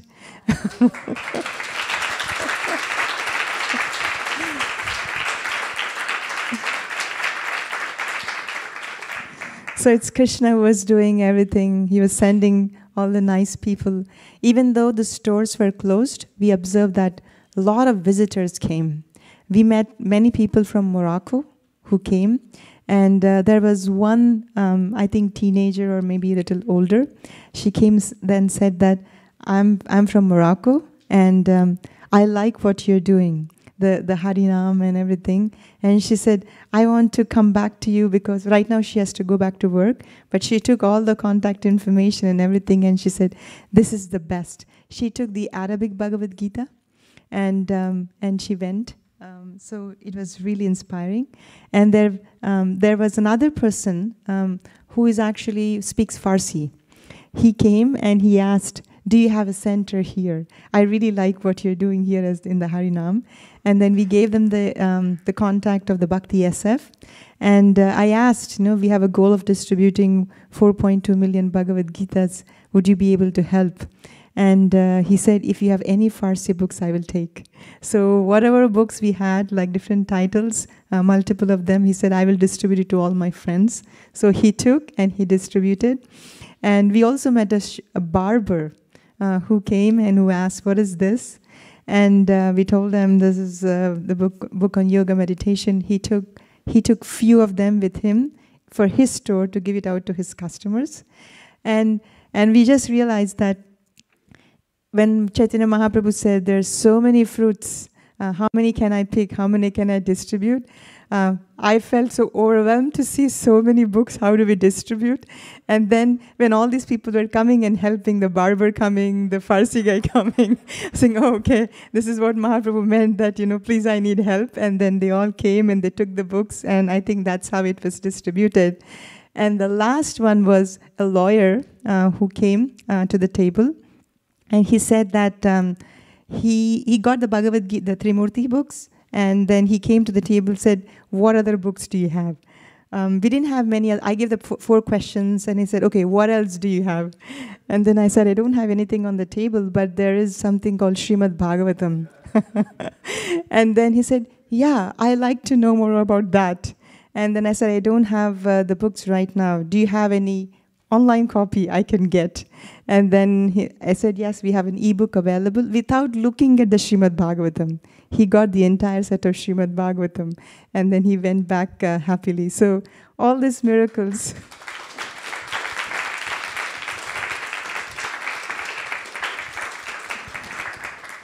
We got to experience, because I think it is all the prayers of all the devotees who did Sankalpa of helping us distribute at least 2,000 books. It was really, really nice, and thank you all for coming. And we should actually appreciate the youth. They did a lot yesterday. They had one table at the Union Square. They had one table down the street, which is after Market and Powell, which means they don't get to hear the Harinam, they don't get to see the devotees chanting and dancing. They were all by themselves on another street, and they distributed from the beginning to the end. And they were also helping at the table, refilling, and of course the Harinam. They did a beautiful Harinam also. So thank you to all the youth.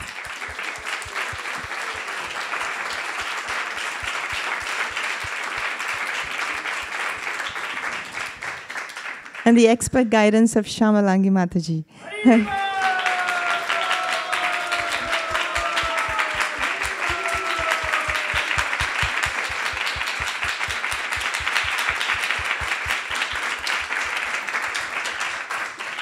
It was set up perfectly. The Harinam was perfect, the Prasadam was perfect, the instruments were perfect, the tables were perfect. She organized everything so nicely. Thank you, Mataji, so that we could distribute the books.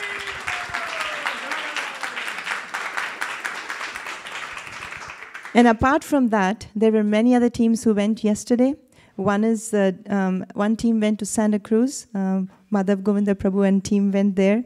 They distributed, just 4 devotees, they distributed 200 Bhagavad Gitas at Santa Cruz. And I think Adinath Krishna Prabhu and Kautukarna Prabhu also went to two different places. They already left for another team today. They went to Oakland today. And there's one more team going to Santa Cruz. And we have some teams going door to door. And one team going to Indian stores as well. And one thing I wanted to mention, that last week His Grace Vaisesika Prabhu mentioned about the clipboard.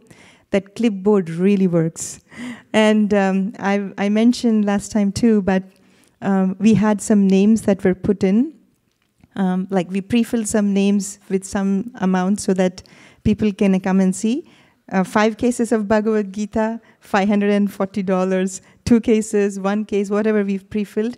And when people came, and everybody connects with Bhagavad Gita very easily, may not be so much with Bhagavatam. And when we told them that this is a cause, we are distributing 4.2 million Bhagavad Gitas, we need your help, please help. And then we showed them the clipboard, and they just saw how much it is, and said, okay, let me sponsor 1 case, 2 cases, 3 cases. Like that, there was a team, Ramrati Prabhu, Mother Govinda Prabhu, Palika Lakshmi, Champa Gopi Mataji, Rampriya Prabhu, they all were there. I think in a span of, Govind Prabhu was also there, in a span of 4 hours or 3 hours? 3 hours. In the span of 3 hours, we collected $1,500 at the Indian store there.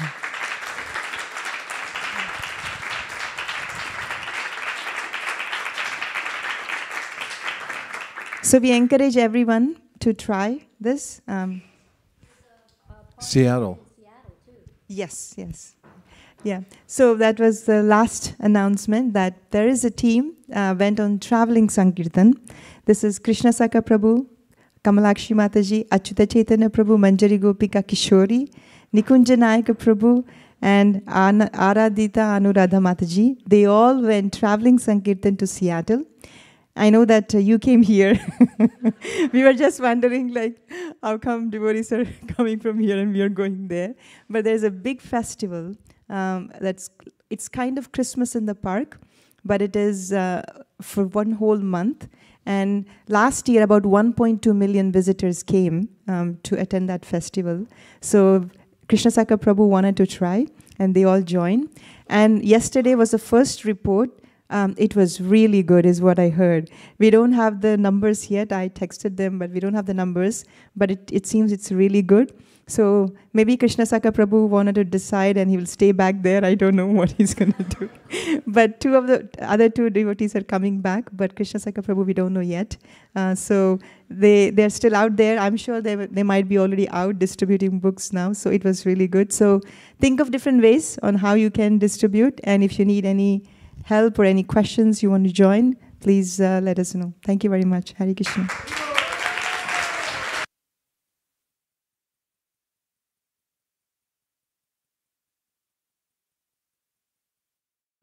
Sharira Vijaja Jotendriya Tahika Jive Pele Vishaya Shagare Tarma Jididvati Loba Moisu Durmati Take jeta katita sanshare Krishna baro doyamoy Kori bare jiva jai Swaprasadana dilo bhai Shayanamrita pao Krishna Guna Gao Premedako Shri Chaitanya Nitai Premedako Shri Chaitanya Nitai Mahaprasade Gopime Nama Brahmani Vaishnave Sapapunyavatam Rajan Vishwaso Navajayate Prasade Sarva Chitana Manirasyo Prajayate Prasana Chetaso Yashu Bhuktipaya Patishtate Vaito Buddha Swadhanda Vasavantara Sarchitaha Utishta Bojino Dasas Kavamayam Jayevahi Shambharushikam Bhapi Nityam Madhura Deshataha Bhakti Matrena Bhoktavyam Natrakala Vicharana Desha Niyamastadana Kala Niyamastadana Bhaktamanamritam Shishta Bhoktarim Harirabrave Bhagavad Shri Mahaprasad Ki Gaur Premanande Nitai Gaura Hari Bol, Hari Bol, Hari Bol, Nitai Gaura Hari Bol.